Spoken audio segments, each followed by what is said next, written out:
জায়গা সংকুলন হচ্ছে না, দয়া করে আপনারা সংকীর্ণ হয়ে বসুন এবং অন্যদেরকে বসার সুযোগ করে দিন। যারা দাঁড়িয়ে আছেন তারা বসে পড়ুন। যারা রাস্তা আটকে রেখেছেন, গাড়ি দিয়ে রাস্তা আটকে রেখেছেন, রাস্তা ছেড়ে দিয়ে এদিকে চলে আসেন, মঞ্চের সামনে বসে পড়ুন। এই পর্যায়ে আমাদের সামনে সালাফিয়া রহমানিয়া মাদ্রাসা শিক্ষার্থীবৃন্দ তাদের সাংস্কৃতিক আয়োজন নিয়ে আসছেন।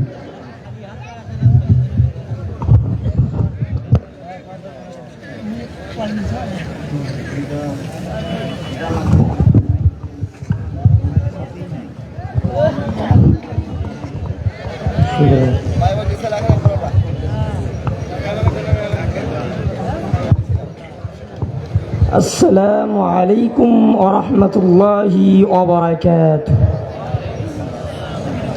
الحمد لله وحده والصلاة والسلام على من لا نبي بعده. الرئيس المحترم السيد رئيس المفابدين المفابدون المحترمون الآباء والأمهات والطلاب، التهاني وأطيب التحيات لكم جميعا. واليوم في هذا المؤتمر 2025 سنستمتع بالحدث إن شاء الله. السلام عليكم ورحمة الله وبركاته. الحمد لله وحده والصلاة والسلام على من لا نبي بعده. أما بعد, all praise is for Allah. Peace and blessings be upon our Prophet Muhammad sallallahu alaihi wasallam. Honorable teachers, respected guests, dear parents and my lovely student, welcome to our Islamic Conference 2025. الآن يتلو أمامكم من القرآن الكريم أخونا في الله محمد جهاد، فليتفضل مشكورا. We will now listen to a recitation from the Holy Quran. The presentation is by Jihad. Please come to the stage.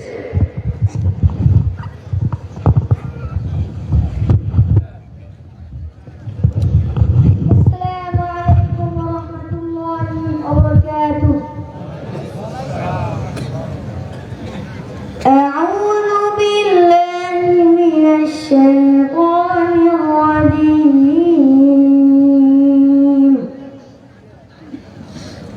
بسم الله الرحمن الرحيم. وبرزت الجحيم للغاوين وقيل لهم أين ما كنتم تعبدون من دون الله هل ينصرونكم أو ينتصرون فكبكبوا فيها هم والغاوون وجنود إبليس أجمعون قالوا وهم فيها يختصمون. السلام عليكم ورحمة الله وبركاته. ما شاء الله جميلة. MashaAllah, very beautiful recitation. الآن يتلو أمامكم من القرآن الكريم وترجمه إلى اللغات البنغالية واللغات الإنجليزية أخونا في الله محمد غلام رباني، محمد مرسلين، محمد عبد الرحيم، فليتفضلوا مشكورا. We will now listen to Quran with English and Bangla meaning. The presentation is by Ghulam Rabbani, Mursalin and Abdur Rahim. Please come to the stage.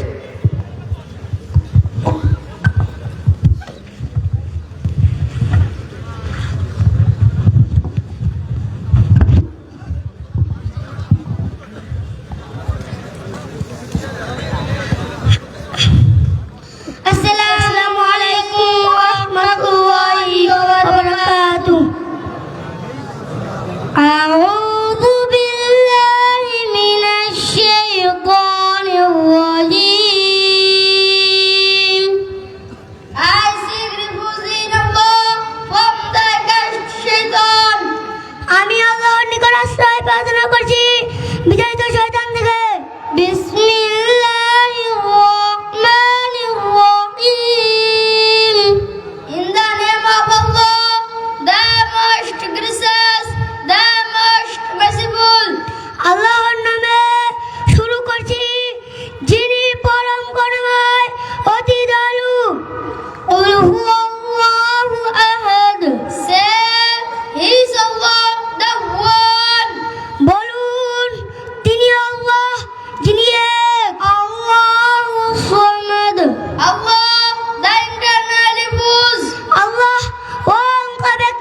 MashaAllah, Jamila. MashaAllah, beautiful translation. الآن يقرأ الحديث أمامكم وترجمه إلى اللغات البنغالية واللغات الإنجليزية أخونا في الله محمد أبو سعيد محمد راشد محمد عثمان غني فليتفضلوا مشكورا. We will now listen to Hadith in English and Bangla. The presentation is by Abu Said, Rashid and Usman Goni. Please come to the stage.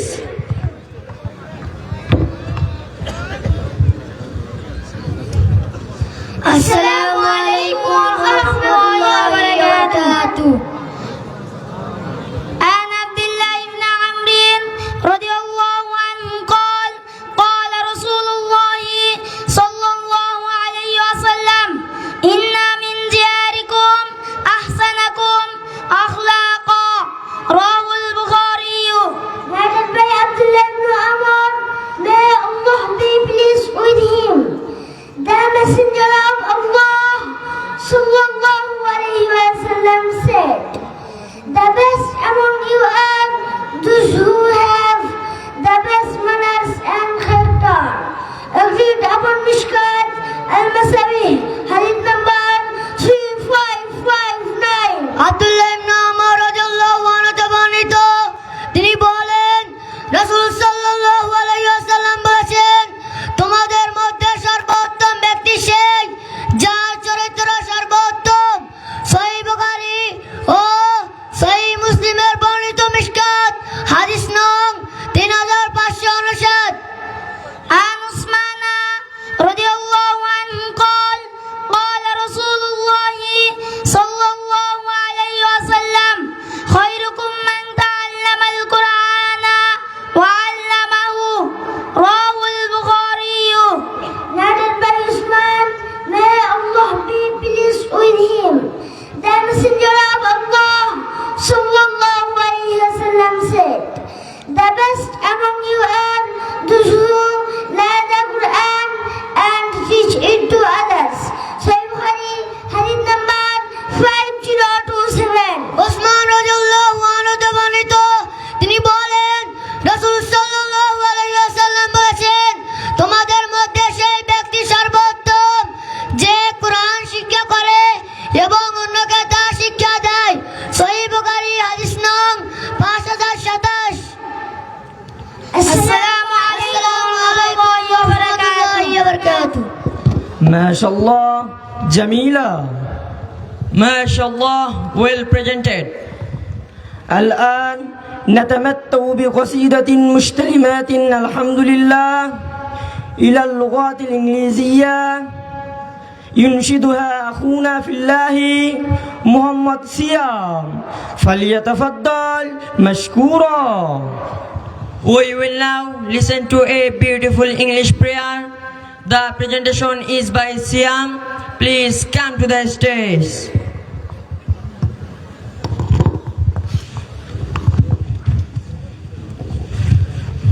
Assalamu alaikum wa rahmatullahi wa barakatuh.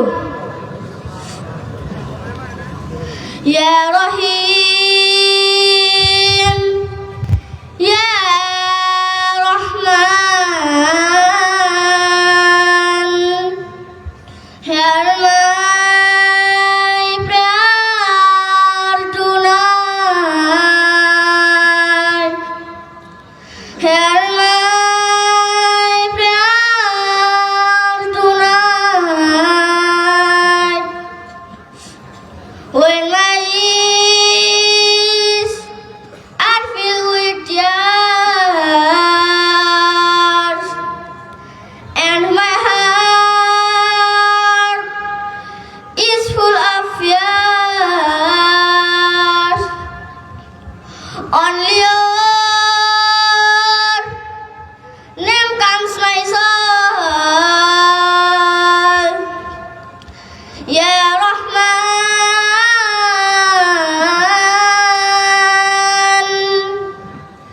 guide me to your light.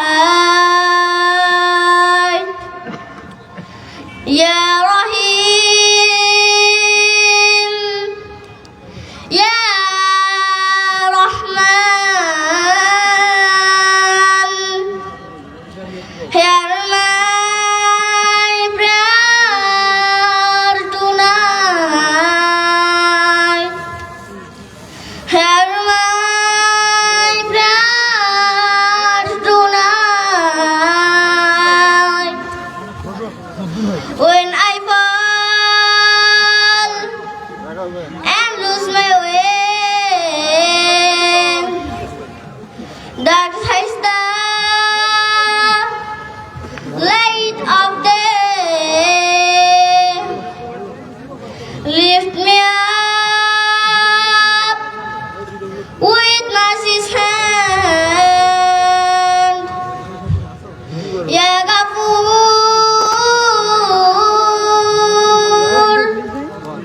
forgive me every sin.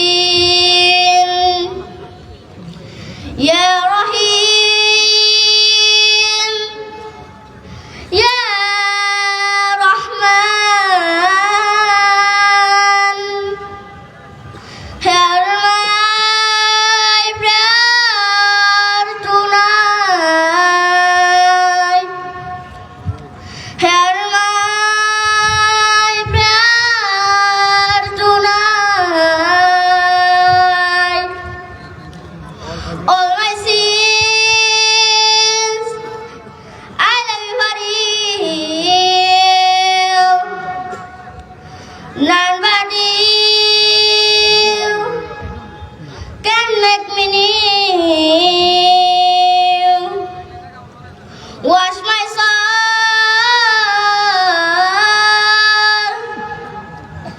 make it clean. Ya Rahim, fill my heart with your love. Ya Rahim, Ya Rahman, hear my prayer tonight. Hear my prayer tonight. Assalamu alaikum warahmatullahi wabarakatuh. MashaAllah, Jamila. MashaAllah, very nice prayer. الآن نستمع إلى محادثة باللغات الإنجليزية حول المدرسة السلفية الرحمانية. أختنا في الله مسمى تسنيم مسمى تسنية فليتفضل مشكورا. We will now enjoy an English conversation about our madrasa. The presentation is by Tasneem and Tasnia. Please come to the stage.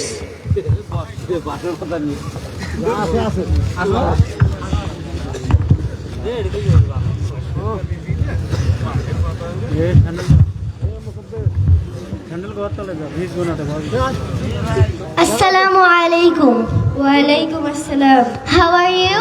Alhamdulillah, I'm fine. How are you? Alhamdulillah, I'm also fine. What is your name? My name is Tasnia. What is your name? My name is Tasneem. Do you study in a madrasa? Yes, I study in a madrasa. What is the name of your madrasa? My madrasa's name is Salafia Rahmaniya Madrasa. Where is your madrasa located? It is located at Talukhurabanda, Polashbadi, Gaibangla. How is the environment here? The environment is peaceful, clean and well disciplined. What departments are there? There are Nurani, Nazira, Hifz and Kitab departments. Up to which class is the Kitab department? It is from preschool to class 5. What subjects are taught here? Arabic, Bangla, English and mathematics are taught. How are the teachers? They are kind and sincere. They also teach us moral values.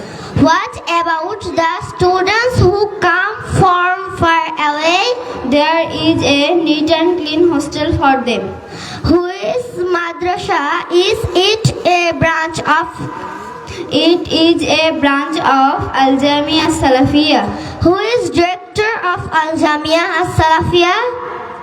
Abdul Razzaq bin Yusuf Habibullah, Chairman of Nibras Islamic Research Foundation and Director General of Al Jamia Salafia, Bangladesh. What is your final message? proud of my madrasa. May Allah accept it and bless it with success. Assalamu alaikum wa rahmatullahi wa barakatuh. تقبل الله مدرسنا آمين.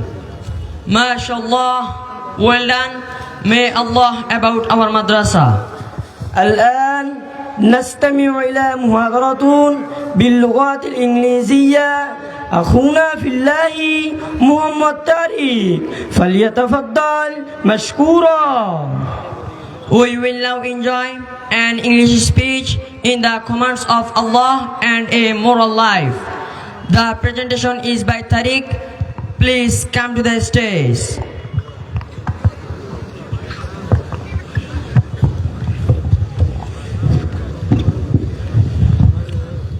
السلام عليكم ورحمة الله وبركاته. الحمد لله رب العالمين والآكبة للمتقين والصلاة والسلام على رسوله محمد وآله وصحبه أجمعين. While praise is due to Almighty Allah alone, let us all say together, Alhamdulillah. Peace and blessing be upon our beloved Prophet Muhammad sallallahu alaihi wasallam. Let us all say together, sallallahu alaihi wasallam. Respected chairperson, honorable chief guests, respected guardians, and our brothers and sisters present here, I extend my heartfelt greetings and congratulations to you all. I warmly welcome you all to today's Islam Conference 2025. The topic of my speech today is the commands of Allah and the moral life. Allah the Almighty says, Ya ayyuhalladhina amanu taqullah wa qulu qawlan sadida. Surah Al-Ahzab verse 70. Oh believers, fear Allah and speak the truth. Speaking the truth builds trust and bring peace in society. Respected audience, Allah the Almighty says, Inna Allah yuhibbu kulla mukhtalin fakhur. Surah Luqman verse 18. Indeed, Allah doesn't like the arrogant, the boastful. Arrogant is captured and makes a person disliked by Allah and people. Respected audience, Allah the Almighty says, وَلَا تَقْرَبُوا الزِّنَا إِنَّهُ كَانَ فَاحِشَةً وَسَاءَ سَبِيلًا. Surah Al-Bani Israel verse 32. And do not approach unlawful sexual intercourse. Indeed, it is evil and immorality and disable us away. Aborting our rape, protect dignity, family, and society from destruction. Respected audience, Allah the Almighty says, Inna Allah liyubbal zalimin. Surah Al-Baqarah verse 279. Indeed, Allah doesn't like the oppressors. Oppression leads to injustice, other stars, kindness bring peace. Respected audience, Allah the Almighty says, Ya ayyuhalladhina amanu innamal khamru wal maisir fastanibuh. Surah Al-Maidah verse 18. And do not approach unlawful sexual intercourse. Indeed, it's evil and immorality as a way. Alcohol and gambling destroy health, wealth, family life. So let us all follow the commands of Allah and live a moral life. May Allah guide us to speak the truth, be humble, avoid sins, maintain justice, respect other rights, and stay from evil. May He bless families, communities, and ourselves with peace, harmony, and prosperity. Ameen. Assalamu alaikum wa rahmatullahi wa barakatuh. ما شاء الله جميلة الله يزيدها علما. MashaAllah, excellent speech. May Allah increase his knowledge.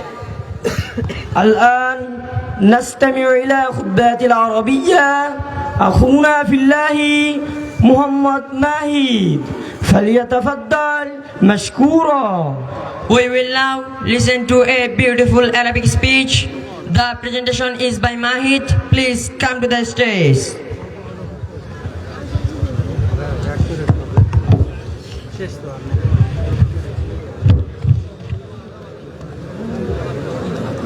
السلام عليكم ورحمة الله وبركاته. الحمد لله نحمده ونستعينه ونستغفره ونعوذ بالله من شرور أنفسنا ومن سيئات أعمالنا. من يهده الله فلا مضل له وما يضلل فلا هادي له واشهد ان لا اله الا الله وحده لا شريك له واشهد ان محمدا عبده ورسوله. اما بعد، فيا اصحاب الفضيله واساتذه الكرام واخوان الطلاب والاعزاء، احييكم بتحيات اهل الجنات. فيا مستقبل الامه، اريد ان اقدم اليكم خطبه بليغه حول موضوع العلم النافع. ايها المستمعون الكرام، قال الله تعالى في كلامه العظيم: هل يستوي الذين يعلمون والذين لا يعلمون؟ فظلم من هذه الآيات بين العالم والظاهر فرق كبير، والله تعالى أيضا: إنما يخشى الله من عباد الله العلماء. فظلم من هذه الآيات: العلماء أكرم الناس من عباد الله خاشعا لله. قال رسول الله صلى الله عليه وسلم: من سلك طريقا يلتمس فيه علما سهل الله به طريقا إلى الجنات. فعرف من هذه الحديث لطلب العلم تبشيرا للجنات. قال أيضا: فعلى المعذب أن نتعلم العلم ولأنه فضائل كثيرة ولو تلوا أقصر من هذه عز منكم الدعاء وآخر الدعوانا أن الحمد لله رب العالمين. السلام عليكم ورحمة الله وبركاته. ما شاء الله جميلة، الله يزيدها علما. MashaAllah, very nice delivery. الآن نستمع إلى محادثة باللغات العربية أخونا في الله محمد مجاهد محمد عبد الله، فليتفضل مشكورا. We will now enjoy an Arabic conversation. The presentation is by Mujahid and Abdullah. Please come to the stage.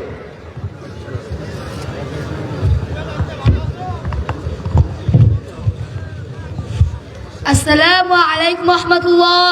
وعليكم السلام ورحمة الله. كيف حالك يا أخي؟ بخير الحمد لله. وكيف حالك أنت؟ بخير والحمد لله. اسمي مجاهد. وما اسمك الكريم؟ اسمي عبد الله. من أين أنت؟ أنا من تركيا. ومن أين أنت؟ أنا من تلقروندا. ما جنسيتك؟ أنا بنغلاديشي. وما جنسيتك؟ أنا بنغلاديشي. ما شغلك؟ أدرس في الجامعة في مدرسة تدرس. في مدرسة السلام الرحمنية بغيبندة. ما هوايتك؟ القراءة. وما يدك أنت؟ لعب كرة القديم. ما لغتك الأم؟ لغتي الأم البنغالي. وما لغتك الأم؟ بنغالية. هل تستطيع أن تتحدث بالعربية؟ نعم والله الحمد. أين تعلمت اللغة العربية؟ في مدرسة السلام الرحمنية بغيبندة. كم عمرك؟ أمور 10 سنوات. وكم عمرك أنت؟ عمري 10 سنوات أيضا. كم أفراد أسرتك؟ 7 أفراد. أبي طبيب. أبي سيق. كم أخا لك؟ لي أخواني. كم أختا لك؟ لي 3 أخوات. السلام عليكم ورحمة الله. وعليكم السلام ورحمة الله.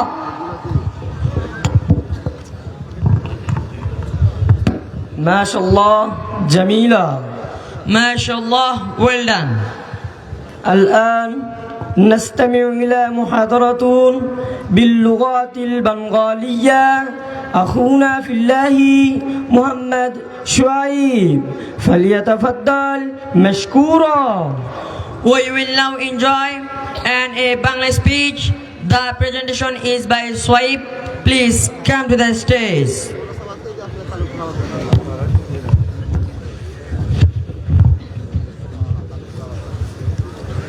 السلام عليكم ورحمة الله وبركاته. الحمد لله وحده والصلاة والسلام على من لا نبي بعده. সমস্ত প্রশংসা বিশ্ব জগতের প্রতিপালক আল্লাহর জন্য সকলে বলে আলহামদুলিল্লাহ। নবীর প্রতি সংক্ষিপ্তভাবে দরুদ পাঠ করি, সকলে বলি সাল্লাল্লাহু আলাইহি ওয়াসাল্লাম। আমি আজ এই ইসলামী সম্মেলনে মুমিনদের উত্তম গুণাবলী নিয়ে সংক্ষিপ্ত আলোচনা করব ইনশাআল্লাহ।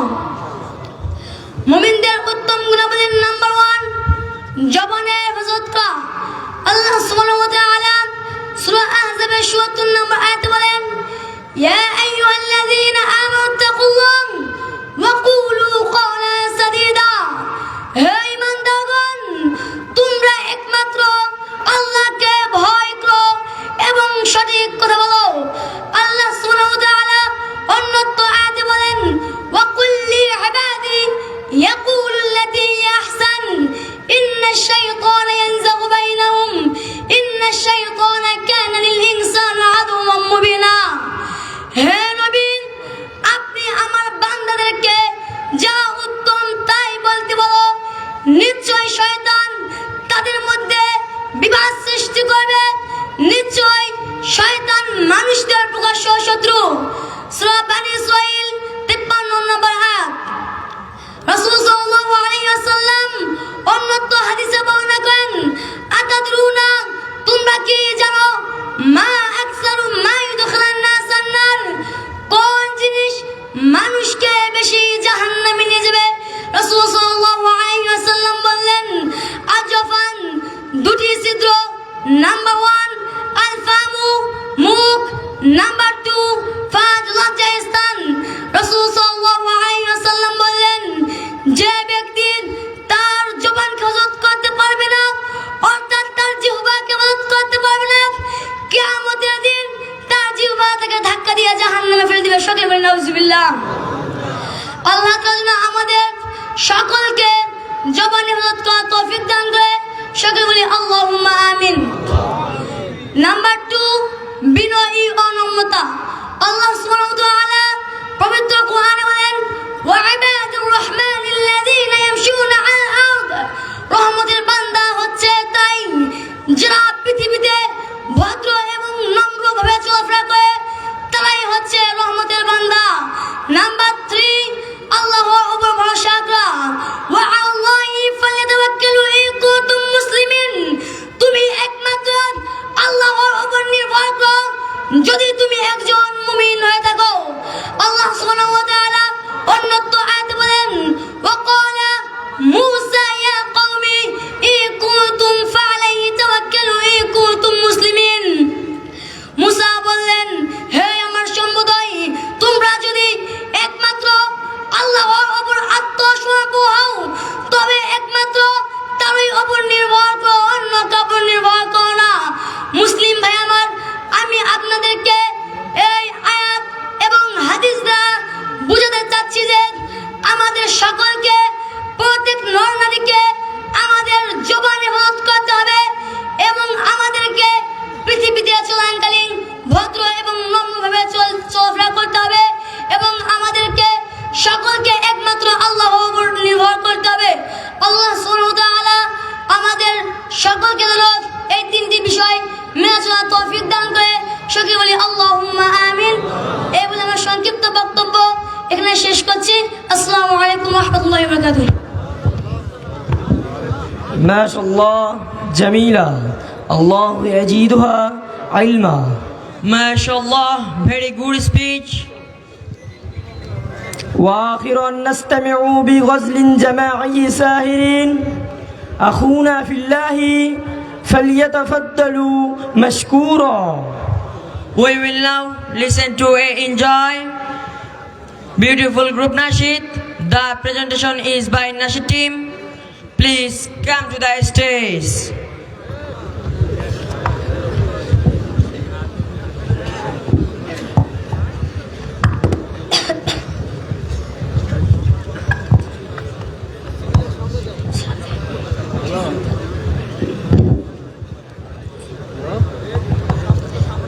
Assalamu alaikum wa rahmatullahi wa barakatuh. আমাদের চোখে বুকে স্বপ্নের জাল, আনবো ফিরিয়ে এক নতুন সকাল। আমাদের চোখে বুকে স্বপ্নের জাল, আনবো ফিরিয়ে এক নতুন সকাল। গুছিয়ে আধার কালো জ্বালবো দিনের আলো, গুছিয়ে আধার কালো জ্বালবো দিনের আলো। শক্ত করে ধরবো আগামীর হাল। আমাদের চোখে বুকে স্বপ্নের জাল, আনবো ফিরিয়ে এক নতুন সকাল। আমাদের চোখে বুকে স্বপ্নের জল আনবো ফিরিয়ে এক নতুন সকাল কোরআনের আলো দিয়ে সাজাবো জীবন ইমানের পথ রঙে রাঙাবো ভুবন কোরআনের আলো দিয়ে সাজাবো জীবন ইমানের পুত রঙে রাঙাবো ভুবন আল্লাহর মদদ নিয়ে অনাচার রুখে দিয়ে আল্লাহর মদদ নিয়ে অনাচার রুখে দিয়ে জানবো ধরার বুকে নূরের মশাল আমাদের চোখে বুকে স্বপ্নের জল আনবো ফিরিয়ে এক নতুন সকাল আমাদের চোখে বুকে স্বপ্নের জল আনবো ফিরিয়ে এক নতুন সকাল উড়াবই কালেমার বিজয় নিশান খোলাফায়ে রাশেদারে গে যাব গান উড়াবই কালেমার বিজয় নিশান খোলাফায়ে রাশেদারে গে যাব গান অন্যায় মুছে ফেলে ঐশী প্রদীপ জেলে অন্যায় মুছে ফেলে ঐশী প্রদীপ জেলে ফুটাবো ন্যায়ের সেই সূর্য সকাল আমাদের চোখে বুকে স্বপ্নের জল আনবো ফিরিয়ে এক নতুন সকাল আমাদের চোখে বুকে স্বপ্নের জল আনবো ফিরিয়ে এক নতুন সকাল রাসূলের আদর্শে গর্ব সমাজ করব কায়েম ভাবে ইসলামী রাষ্ট্র রাসূলের আদর্শে গর্ব সমাজ করব কায়েম ভাবে ইসলামী রাজ আল্লাহ নামের সুরে জাগবো নতুন ভোরে আল্লাহ নামের সুরে জাগবো নতুন ভোরে আনবো ফিরিয়ে সোনালি সে কাল আমাদের চোখে বুকে স্বপ্নের জল আনবো ফিরিয়ে এক নতুন সকাল আমাদের চোখে বুকে স্বপ্নের জল আনবো ফিরিয়ে এক নতুন সকাল আসসালামু আলাইকুম ওয়া রাহমাতুল্লাহি ওয়া বারাকাতুহু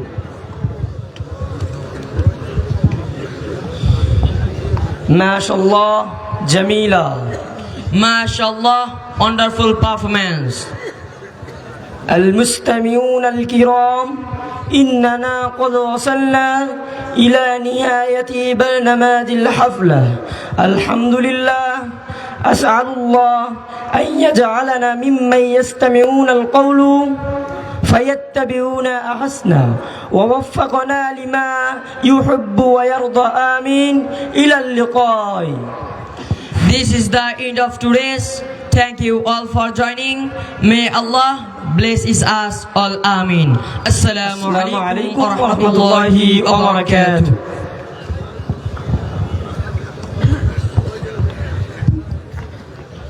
ما شاء الله.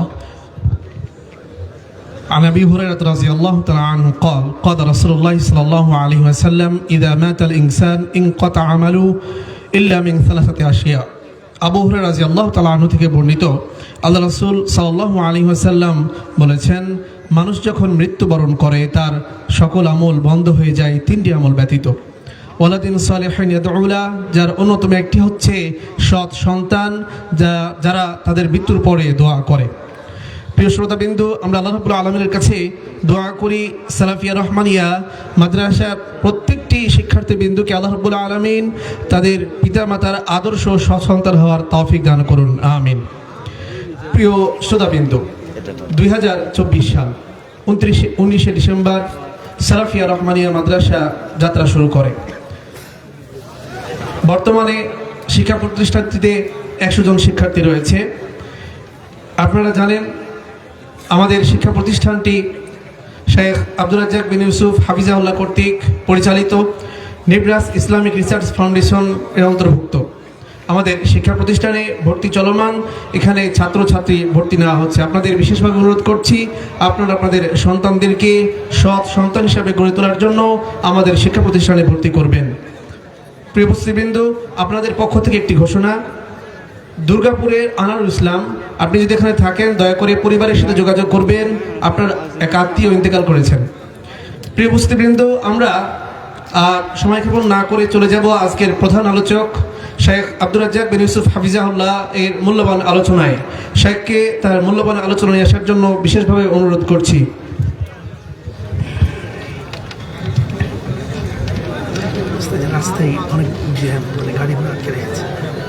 আসসালামু আলাইকুম ওয়া রাহমাতুল্লাহ। আলহামদুলিল্লাহি ওয়াহদা والصلاة والسلام على من لا نبي بعده أما بعد فأعوذ بالله من الشيطان الرجيم جادلهم بالتي هي أحسن عن أبي هريرة رضي الله تعالى عنه قال قال رسول الله صلى الله عليه وسلم الرحم الشهنة من الرحمن فقال الله تعالى من وصلك وصلته من قطعك قطعته রাহুল বুখারী মুসলিম। সম্মানিত দিনী বৈঠকের দিনী মুসলিম ভাই ও বোন, প্রশংসা আল্লাহর জন্য, শান্তি অবতীর্ণ হোক আল্লাহর রাসূলের উপর সাল্লাল্লাহু আলাইহি ওয়াসাল্লাম। আজকের দিনী বৈঠকে সংক্ষিপ্ত সময়ে বক্তব্যের বিষয় সদাচরণ। সদাচরণ নিয়ে আমরা এক গুরুত্বপূর্ণ সংক্ষিপ্ত তথ্যবহুল বিবরণের চেষ্টা করব ইনশাআল্লাহুল আজিজ। উল্লিখিত বিষয়ের উপরে কথা বলার পূর্বে দু তিনটা কথা। আমরা গাইবান্ধা অন্তর্গত সালাফিয়া রহমানিয়া মাদ্রাসার ছেলে মেয়েদের পক্ষ থেকে বিভিন্ন বিষয়ে বক্তব্য, হামনাত, গাজাল অবগত হচ্ছিলাম, যা আমাদেরকে খুব ভালো মনে হচ্ছিল বলে আমরা আঁচ করছিলাম। আমি আসলে মানুষ বুঝতে চায় না, মানুষ ছেলে মেয়ে মানুষ করবে জাতির কল্যাণের জন্য, এটাই ছিল মানুষের জন্য উচিত। জাতির কল্যাণ কিভাবে আসবে এটা বাপ মায়ের ভাবা উচিত। বাপ মা ভাবলো, বলল আমার মেয়ে ছেলের মেধা ভালো, আমার মেয়ের মেধা ভালো, তাকে ডাক্তার হতে হবে, তাকে ইঞ্জিনিয়ার হতে হবে, বহু পয়সা খরচ করে ছেলে মেয়ে পড়ালো।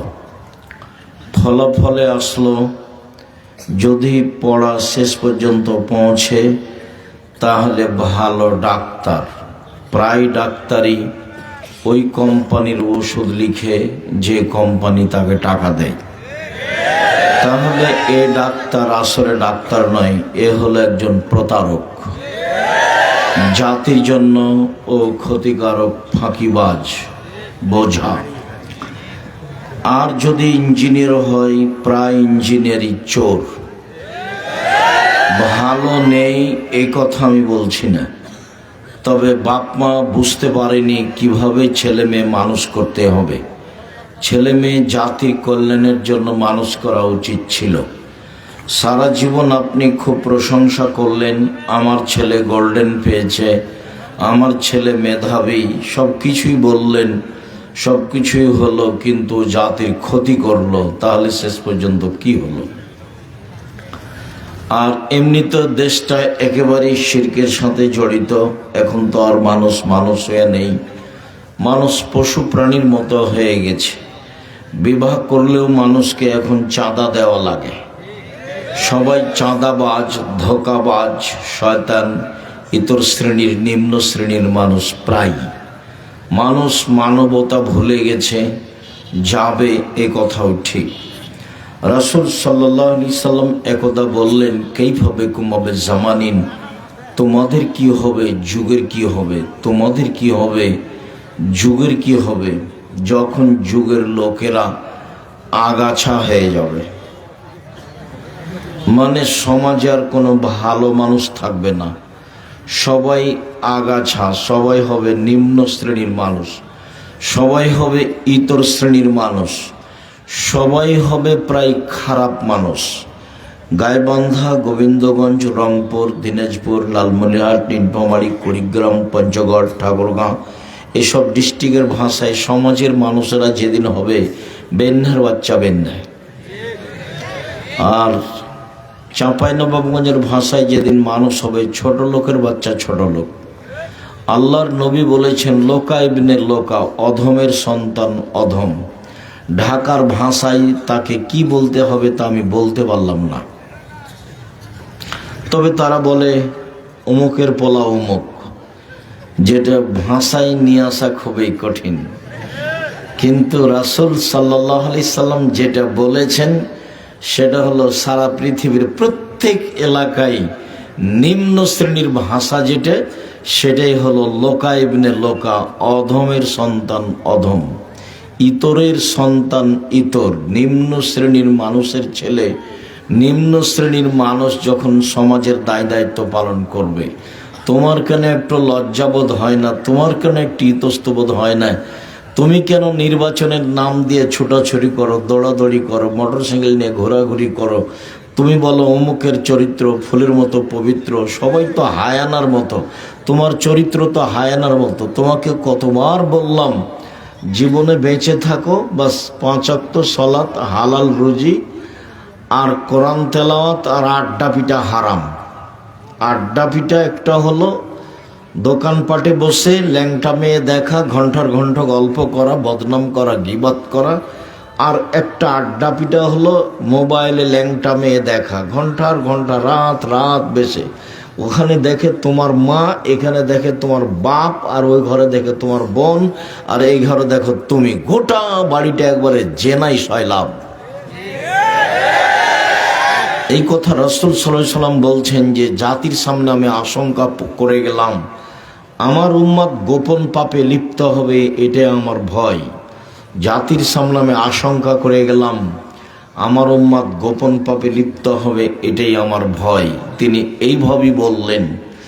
রাসূল সাল্লাল্লাহু আলাইহি সাল্লাম বললেন আইনানে তাজনিয়ানে জেনাহুমান নাজর, 2 চোখের জেনা হচ্ছে চোখ দিয়ে দেখা, লোজনানে জেনাহুমাল ইস্তেমাও, 2 কানের জেনা হচ্ছে কান দিয়ে শোনা, লিয়াদ জেনাহাল বাতস, হাতের জেনা হচ্ছে হাত দিয়ে ধরা, রিজল জেনাহাল মাসি, পায়ের জেনা হচ্ছে পা দিয়ে চলা, জেনাল কালব তাতামানা তাস্তাহি, অন্তরের জেনা হচ্ছে পরিকল্পনা করা, জেলানের নেশানুৎক, জিহ্বার জেনা হচ্ছে কথা বলা। এগুলো সব মাধ্যম জেনার। আল্লাহ রাসূল বলছেন ইয়া তাহার জুলা তাহার জল হেমারে, গাধা যেমন গাভীর সাথে মিললে লজ্জা বুঝে না, ষাঁড় যেমন গাভীর সাথে মিলে লজ্জা জানে না, মানুষ তেমন খোলা মাঠে জেনা করবে, লজ্জা বুঝবে না। সমাজের অবস্থা একেবারেই নিম্নে চলে যাবে। সমাজে কে মানুষ আর কে পশু আর কে গরু ছাগল কুকুর সিরিয়াল, এটা বোঝা কঠিন হয়ে যাবে। যে এখন দেখতে পাচ্ছ, একটা লোক বলছে দেশের যা অবস্থা, এখানে বাড়ি করতে গেলে একে চাঁদা দিতে হয়, ওকে চাঁদা দিতে হয়, ওকে চাঁদা দিতে হয়। এখানে জমিতে যদি একটু বালু ফেলতে চায় তাহলে 10 জনকে চাঁদা দিতে হয়, বিবাহ করলেও চাঁদা দেওয়া লাগবে। তার মানে মানুষ নিচে কত চলে গেছে। পরিশ্রম করে খাও, দিনমজুরি করে খাও, নাহলে ভিক্ষা করে খাও, চাঁদাবাজি করো কেন? ধোঁকা প্রতারণা দিয়ে মিথ্যাভাবে ওষুধ লিখো কেন? টাকা চুরি করো কেন? কে তোমাকে বলেছে ইঞ্জিনিয়ার? আমি তো বলিনি। কে তোমাকে বলেছে ডাক্তার? আমি কোনদিন বলিনি। তোমাকে আমি পশু প্রাণী, গরু ছাগল মনে করি। তুমি তো জাতির কল্যাণের জন্য কিছু করনি, না তোমার বাপ করেছে, না তোমার মা করেছে, না তুমি করেছো। যে দেখো এই যে আসলো, এই যে মেয়েগুলো আসলো, হ্যাঁ হ্যাঁ হ্যাঁ করে হাসতে হাসতে আসলো, চলে গেল। তো এটা গরু ছাগল না, এটা পশু প্রাণী না, ওটা কি হিন্দুর মেয়ে? ওকে ইহুদির মেয়ে, ওকে খ্রিস্টানের মেয়ে? ভ্যানিটি ব্যাগ নিয়ে চলে যাচ্ছে সকালে বাজারে ফ্যাশন বোরকা পরে, ও মুসলমানের মেয়ে নয়, ও কি হিন্দুর মেয়ে? নিরুপায় হয়ে বলেছি যে তুমি তোমার মাকে খালা বলে ডাকো। আমি নিশ্চিত জানি যে এটা তোমার মা, এরপরেও তোমার মাকে আমি খালা বলতে বলছি কেন? তোমার মায়ের স্বভাব ভালো নয় এজন্য, তোমার বাপের স্বভাব ভালো নয় এজন্য। তোমার বাপ মুরব্বী মানুষ, অত বড় মোবাইল হাতে নিয়ে কি করে? দোকানে বসে আড্ডা পিঠে কেন? নির্বাচনের নামে তোমার বাপ দড়িয়ে বেড়াই কেন? তোমার বাপ নির্বাচনের নামে দড়িয়ে বেড়াই কেন? 5 ওয়াক্ত সালাত, বাস হালাল রুজি। হালাল রুজির 4টা পথ। একটা হলো দিন মজুরি, সন্ধ্যায় টাকা শেষ, লাগবে না কিছু। 2 চাকরি, 25 দিনে টাকা শেষ হয়, 5 দিন ধার কর্জে চলে। 3 জমি চাষ, সমান সমান না হয় লস। 4 ব্যবসা দিয়ে কিছু করা যেতে পারে। তো ব্যবসায়ী, আল্লাহ রসুল বললেন যারা সত্যবাদী বিশ্বস্ত ব্যবসায়ী তারা জান্নাতের নবীদের সাথে থাকবেন। তাহাজ্জুদ পড়ে নবীর সাথে থাকা যায় না, আর ব্যবসা করে নবীর সাথে থাকা যায়, এ কথা মুহাম্মদ সাল্লাল্লাহু আলাইহি সাল্লাম বলেন।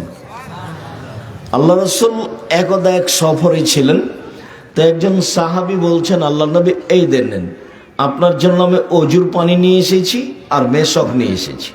তো আল্লাহ রসুল দেখে খুশি হয়ে গেছেন, খুশি হয়ে বলছেন, সালমা শেতা, তুমি যা ইচ্ছা তা চাও, আমি তোমার কাজে খুব খুশি হয়েছি।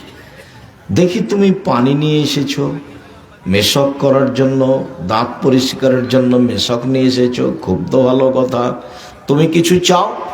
তখন সাহাবী বলছেন, আসআলুকা মুরাফাতাকা ফিল জান্নাহ, আমি আপনার সাথে জান্নাতে থাকতে চাই। তখন আল্লাহ রসুল বলছেন, আওয়া গেরা জালেক, না না না না না, এটা নয়, এটা নয়, এটা নয়, অন্য কিছু চাও, অন্য কিছু চাও। তখন সাহাবী বলছেন যে হোয়া জাকা, ওটাই চাই, ওটাই চাই। তখন আল্লাহ রসুল বলছেন, আইনি আল্লাহ নাফসিক বিকাসরাতি সুজুদ, তুমি বেশি বেশি সিজদা করে তাহাজ্জুদ পড়ে আমাকে সহযোগিতা করো। আমি যে তোমাকে সরাসরি সাথে নিয়ে থাকতে পারবো না, আমার সাথে থাকতে চাইলে আমাকে সাহায্য করতে হবে, রাসূলকেই সাহায্য করতে হবে। কি সাহায্য? তুমি তাহাজ্জুদ পড়ো, তাহলে আমি পাশে নিয়ে থাকার চেষ্টা করব। আর এখন নিজেই বলছেন যে সত্যবাদী বিশ্বস্ত ব্যবসায়ীরা নবীগণের সাথে থাকতে পাবেন। শুধু নবী নয়, ইব্রাহিম আলাইহিস সালামের সাথে, ঈসা মুসার সাথে, নূহ আলাইহিস সালামের সাথে, সব নবীদের সাথে থাকতে পাবেন সত্যবাদী বিশ্বস্ত ব্যবসায়ীরা। তো ব্যবসা চকলেটের হোক সেটাও ব্যবসা, ব্যবসা বাদামের হোক সেটাও ব্যবসা, ব্যবসা কাপড়ের হোক সেটাও ব্যবসা, ব্যবসা বিশাল কিছু হোক সেটাও ব্যবসা। যার কারণে আমি আপনাদেরকে ব্যবসা করে উপার্জন করতে বলেছি। আর শ্বশুরের কাছে টাকা নেওয়াকে ঘৃণা করেছি। শ্বশুরের কাছে যৌতুক নিয়ে সেই টাকা দিয়ে চাউল কিনে ভাত খেয়ে ইবাদত কবুল হবে না। শ্বশুরের কাছে যৌতুক নিয়ে সেই টাকা দিয়ে চাউল কিনে ভাত খেয়ে ইবাদত কবুল হবে না। যারা শ্বশুরের কাছে টাকা নিয়েছো, আগামীকাল সন্ধ্যা হতে হতে টাকা ফেরত দাও। তোমার এই কাজের চেয়ে ভিক্ষা করে খাওয়া ভালো। ভিক্ষা করে কাজটা বৈধ, তবে সবচেয়ে নিম্নমানের। উপার্জনের 4টা পথ, তখন আমি ভিক্ষা বলিনি। উপার্জনের 4টা পথ, তখন আমি ভিক্ষা বলিনি।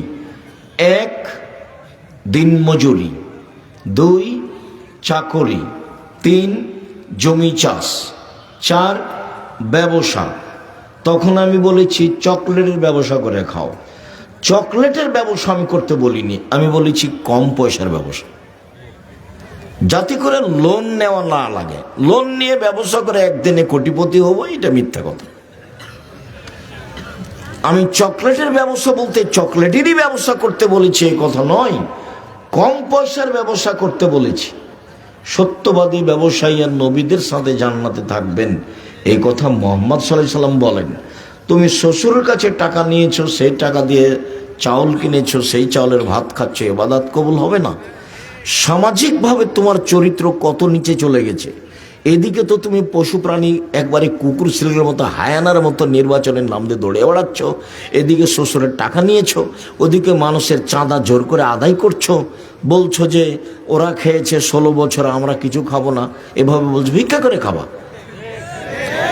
তখন আমি বলেছি শেষ পথ ভিক্ষা করো, বাপ বেটা ভিক্ষা করো। তুমি জাতির জন্য বোঝা, তুমি জাতির জন্য বোঝা। তোমার বাপ তোমাকে পশু প্রাণী করে মানুষ করেছে, তোমার বাপ তোমাকে কুকুর সিঙ্গেল করে মানুষ করেছে। নইলে কেন এ কথা বলছেন আল্লাহ? বোঝে না ওরা, অন্তর আছে বোঝে না, দেখেও দেখে না ওরা, চক্ষু আছে দেখে না, শোনেও শোনে না ওরা, কান আছে শোনে না। উলাইকা কালা নাম, তারা পশু প্রাণীর মতো, তারা গরু ছাগলের মতো, তারা কুকুর শ্রেণীর মতো, বালু মজাল বরং তার চেয়ে খারাপ। আল্লাহ বলছেন কুকুর শ্রেণীর মতো। অবাক কথা, পয়সা এইভাবে ইনকাম করতে হবে কে বলেছে? মানুষের কাছ থেকে জোর করে টাকা আদায় করতে হবে, চাঁদাবাজি করতে হবে, এটা কে বললো? জুলুম করো না, রাহাজানি করো না, অন্যায় করো না, অবিচার করো না, মানুষকে অপমান করো না, ক্ষমতা দেখায় না, দলীয় দাপট দেখায় না। তোমার নেতার বয়স 45 মিনিট। যে যত বড় স্বৈরাচার জালেম তার সময় তার চেয়ে কম। ফেরাউনের মাত্র 2-3 মিনিট সময়, এই যে ডুবলো, এই যে মরলো নাই। আদ সামুদ হাফ মিনিট 30 সেকেন্ড, আসলো ঝড় বিদ্যুৎ, তারপর নাই। আদ সামুদ সবচেয়ে শক্তিশালী জাতি যারা জালেম। আল্লাহ বলছেন লাম ইউখলাক মিসলুহা ফিল বিলাদ, পৃথিবীর কোন মাটিতে আমি এত বড় জালেম, স্বৈরাচারী, স্বেচ্ছাচারী, বদ, ক্ষমতাধর, শক্তিশালী মানুষ সৃষ্টি করিনি। ওরা হলো আদ সামুদ। ওদের ধ্বংসের সময় ছিল হাফ মিনিট, 1 মিনিট। আর ফেরাউনের 2-3 মিনিট, এই যে ডুবলো, এই যে গেল, এই নেই।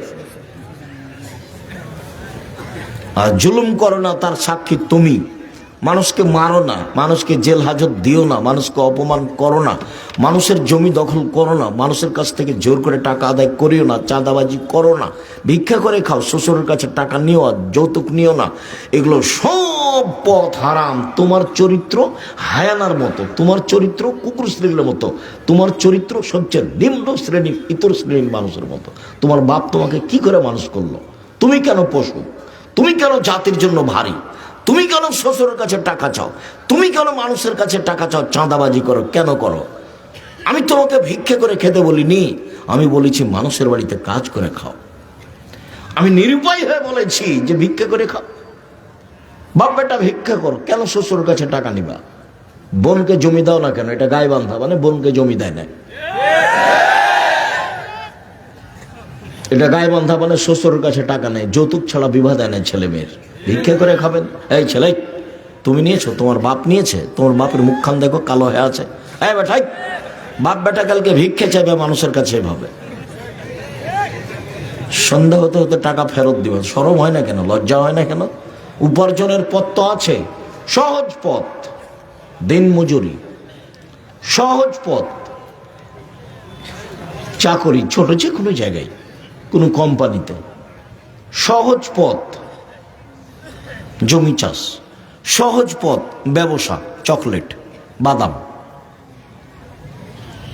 সারাদিনে 300 থেকে 500 টাকা ইনকাম করবো, সংসার চলবে ইনশাল্লাহ। অবাক কথা, জাতির জন্য তুমি ভারী হয়ে গেলে কেন? মানুষের কাছ থেকে জোর করে টাকা আদায় করতে হবে, তুমি কি দিয়ে বুঝলে? তোমার বাপ তোমাকে কি মানুষ করলো? কেন তোমার বাপ তোমাকে জন্ম দিয়েছে? তোমার বাপই সংসার বুঝে না, তোমার বাপই তোমার ক্ষতি করেছে। তোমার বাপ 14 বার বলে যে আমার ছেলে মেধা ভালো, গোল্ডেন পেয়েছে, আমার মেয়ের মেধা ভালো, গোল্ডেন পেয়েছে। কিসের ডাক্তার তুমি? কিসের ডাক্তার? 3টা এ লাগবে পরীক্ষা, তুমি 7টা দিলে কেন? 7টা দিয়েছো কেন?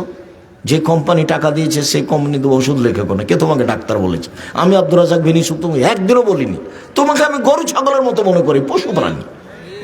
তোমাকে আমি হায়ানা মনে করি, কে বলে ডাক্তার তুমি? তুমি তো স্কুলে যে বলো ও কালিমা তোমার আকাশ, ও কালিমা তোমার বাতাস। আমি তো বলি না কোনোদিন। আমি কেন বলবো? ঠাকুর বাঙালিদের শত্রু, ঠাকুর মুসলমানের শত্রু, ঠাকুর ভারতের শত্রু, ঠাকুর জাতির শত্রু, ঠাকুর বাংলা ঢাকা বিশ্ববিদ্যালয়ের শত্রু। যেদিন ভারত, বাংলাদেশ, পাকিস্তানের মুসলমান ইংরেজের হাতে নির্যাতিত, সেদিন ঠাকুর লন্ডনে মুচ পাকায়। সেই ঠাকুরের গান আমার ছেলে মেয়ে বলে। তোমার ছেলে তোমার বাপের সন্তান, এটাকে একটু ভারীও মনে করলো না? দিন রাত তুমি স্কুলে গিয়ে ঠাকুরের গান বলো। ঠাকুরের বাবার আকাশ, কে বলেছে যে ঠাকুরের কালিমায়ের আকাশ? তোমার লজ্জা হয় না? তোমার শরম হয় না? তোমার বাপ কলেজের শিক্ষক, তোমার বাপ বিশ্ববিদ্যালয়ের শিক্ষক। কি বোঝাতে চাচ্ছ তুমি আমাকে? তোমাকে আর তোমার বাপকে যদি আমি মূর্খ প্রমাণ করতে না পারি, জাতির সামনে বক্তব্য দেবো না। 30 বছর থেকে বলছি, 30 বছর থেকে আমি বলি না ঠাকুরের গান, আমার ছেলে মেয়ে বলে না ঠাকুরের গান। আমি ঠাকুরের গান বলি না, ঠাকুরকে আমি মানুষই মনে করি না। ঠাকুর তো একটা হিন্দু মানুষ, ও মুসলমানের শত্রু, ও জাতির শত্রু, ও বাঙালিদের শত্রু, ও ঢাকা বিশ্ববিদ্যালয়ের শত্রু, ও বাংলা ভাষার শত্রু, তাকে দাম দিতে হবে মানে? আমি বিবেক বেঁচে খেয়েছি। সম্মানিত দিনী ভাই বোন, কিভাবে আপনারা বলেন সেটা আমার বুঝে আসে না। আপনার ভিতরে কোনোদিন ছাড়াও দেখলাম না। এমনি তো দৌড়িয়ে বেড়াচ্ছ, মিছিল করছো, অমুকের চরিত্র ফুলের মতো। তুমি কয়দিন মিছিল করেছো? ঠাকুরের গান চলবে না। তোমাকে একটু খারাপ লাগে না কেন? কি করে তোমার ছেলে মেয়ে, তোমার ভাই বোন সকালে উঠে বলে ও কালিমা তোমার আকাশ, ও কালিমা তোমার বাতাস, কালিমার আকাশ, কালিমার বাতাস? তোমার খারাপ লাগে না কেন? বাঙালিদের জন্মই শিরক, ওর ভিত্তি শিরক, ওর খাওয়া শিরক, ওর চলা শিরক, ওর শিক্ষা শিরক, ওর ঘুমিয়ে থাকা শিরক। একবারে শিরকের মধ্যে ডুবে আছে বাঙালি। ঠাকুর একে ডুবিয়েছে। আর ঠাকুর হলো প্রিয় মানুষ, এটা হয় কি করে? আমি কি দিয়ে বলতে পারি? কোনোদিন আমি বেগম রোকেয়াকে শিক্ষিতা মহিলা বলিনি, কোনোদিন বলিনি। হায়াতে দেহে স্বাস্থ্যকালীন বলবো না। কেন? বেগম রোকেয়া আপনি কেন চিনলেন না? ওই যে আপনাদের গাইবান্ধার ট্রেন স্টেশনের কথা, ঘটনা হয়তো বা আপনার পাটনায় হতে পারে। বেগম রোকেয়ার একটা কথা শোনাই, কেন আমি বলবো তাকে শিক্ষিতা মেয়ে। তোমাদের গাইবান্ধার ট্রেন স্টেশনে গাইবান্ধার মেয়েরা পর্দা করে হজ সফরে যাবে। তো 5-6 জন মহিলা একসাথে বের হয়েছে, ওর বাপ আছে বা চাচা আছে, ওরা একসাথে যাবে। তো গাইবান্ধাতে প্ল্যাটফর্মে বসে আছে। তো বেশি পর্দা করে সেই জন্য একটা বড় চাদর দিয়ে ওরা 4-5 জন মহিলাকে এভাবে ঢেকে রেখেছে। ওর চাচা বা ওর বাপ দিয়ে বাইরে গেছে। এখন ওই স্টেশন মাস্টার প্ল্যাটফর্ম খুঁজছে, দেখি কোথায় কি আছে। তো এক জায়গাতে দেখছে যে একটা বড় চাদরটা ঢাকা আছে, মনে করছে এটা বস্তা। তখন পাঁদে দেখে, এইটা কিসের বস্তা, এটা কিসের বস্তা? পর্দাকে নিন্দা করছে বেগম রোকেয়া, পর্দাকে দেখাচ্ছে। ওরা ঢাকা আছে সেজন্য বেগম রোকেয়া কিভাবে দেখাচ্ছে? পাঁদে দেখাচ্ছে, এটা কিসের বস্তা, এটা কিসের বস্তা। বেগম রোকেয়া জানে না আমি তাকে শিক্ষিতা মেয়ে বলবো? তোমার বুদ্ধি হারালছে, তোমার বিবেক হারালছে। তুমি পশু প্রাণীর মতো, তুমি ইতর শ্রেণীর মানুষ। তুমি বলো গা, যাও তুমি মিছিল করে বেড়ো গা। তোমার বাপকে, তোমাকে যদি আমি, তোমার জাতিকে যদি আমি মূর্খ প্রমাণ করতে না পারি, জাতির সামনে বক্তব্য দেবো না। 30 বছর থেকে বলছি, 30 বছর থেকে। জাতির জন্য বোঝা কেন? চাঁদাবাজি করে তোমাকে খেতে হবে কেন? তুমি নিম্ন শ্রেণীর মানুষের পিছনে দৌড়াও কেন? 100 খান মোটর সাইকেল নিয়ে ইতর শ্রেণীর মানুষের পিছনে দৌড়াও কেন?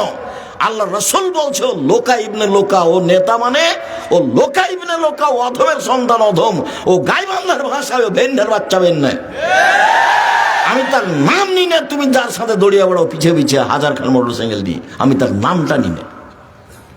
গাইবান্ধার ভাষাতে আল্লাহ রাসূল বলছেন ও ভেন্ডার বাচ্চা ভেন্ডা।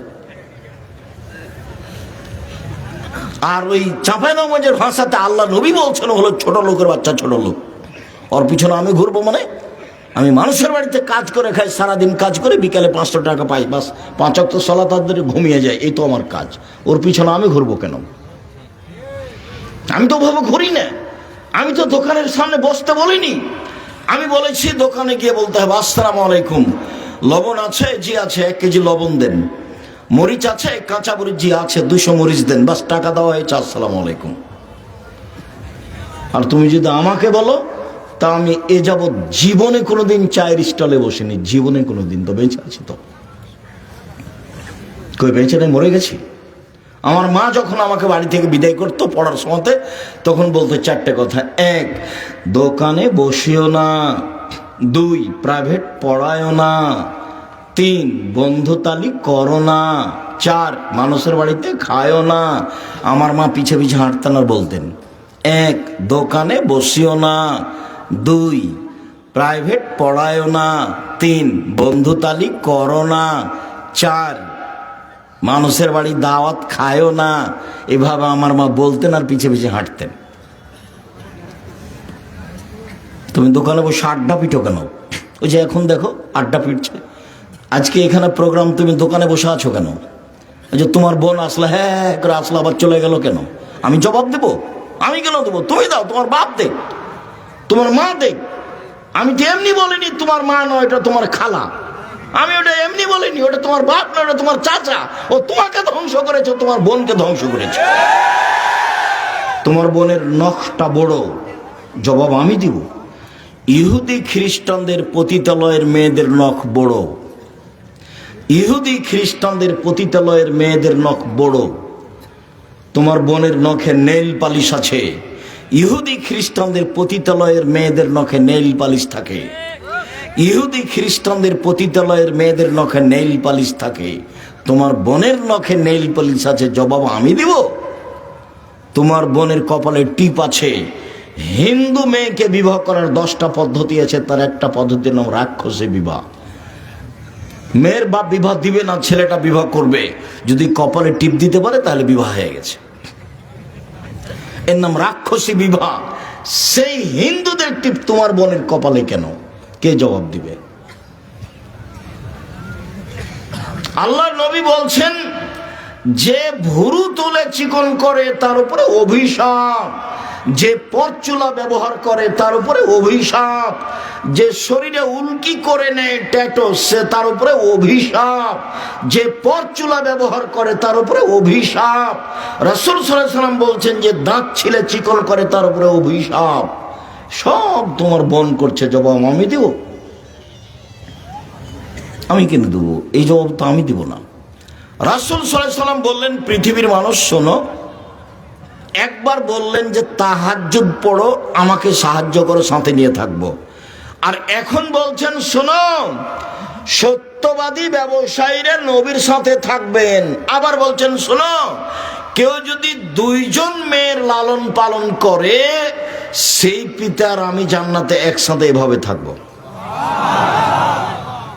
2জন মেয়ের লালন পালন। তখন কি লালন পালন? তখন বলছেন, 1 আল্লামাহুন্না, মেয়েকে বিদ্যা শিখিয়ে দিল। 2 আদাবাহুন্না, শিষ্টাচার শিখিয়ে দিল। হ্যাঁ করে আসলে চলে গেল, এটা শিষ্টাচার? ওই যে গল্প করছে এখন, এটা শিষ্টাচার? ওই যে দোকানে বসে জিনিস কিনছে দাঁড়িয়ে, এখন এটা শিষ্টাচার? বলো, এটা ও বাপ, ওর বাপ বাপ নয়। এই জন্য বলছে, এই মেয়ে শোনো, এই মেয়ে, তোমার বাপকে চাচা বলিও। তোমার বাপকে আমি পশু প্রাণী মনে করি। হ্যাঁ, তোমার বাপকে আমি পশু প্রাণী মনে করি। কষ্ট নিও না, আমি তোমাকে কষ্ট দিতে আসিনি।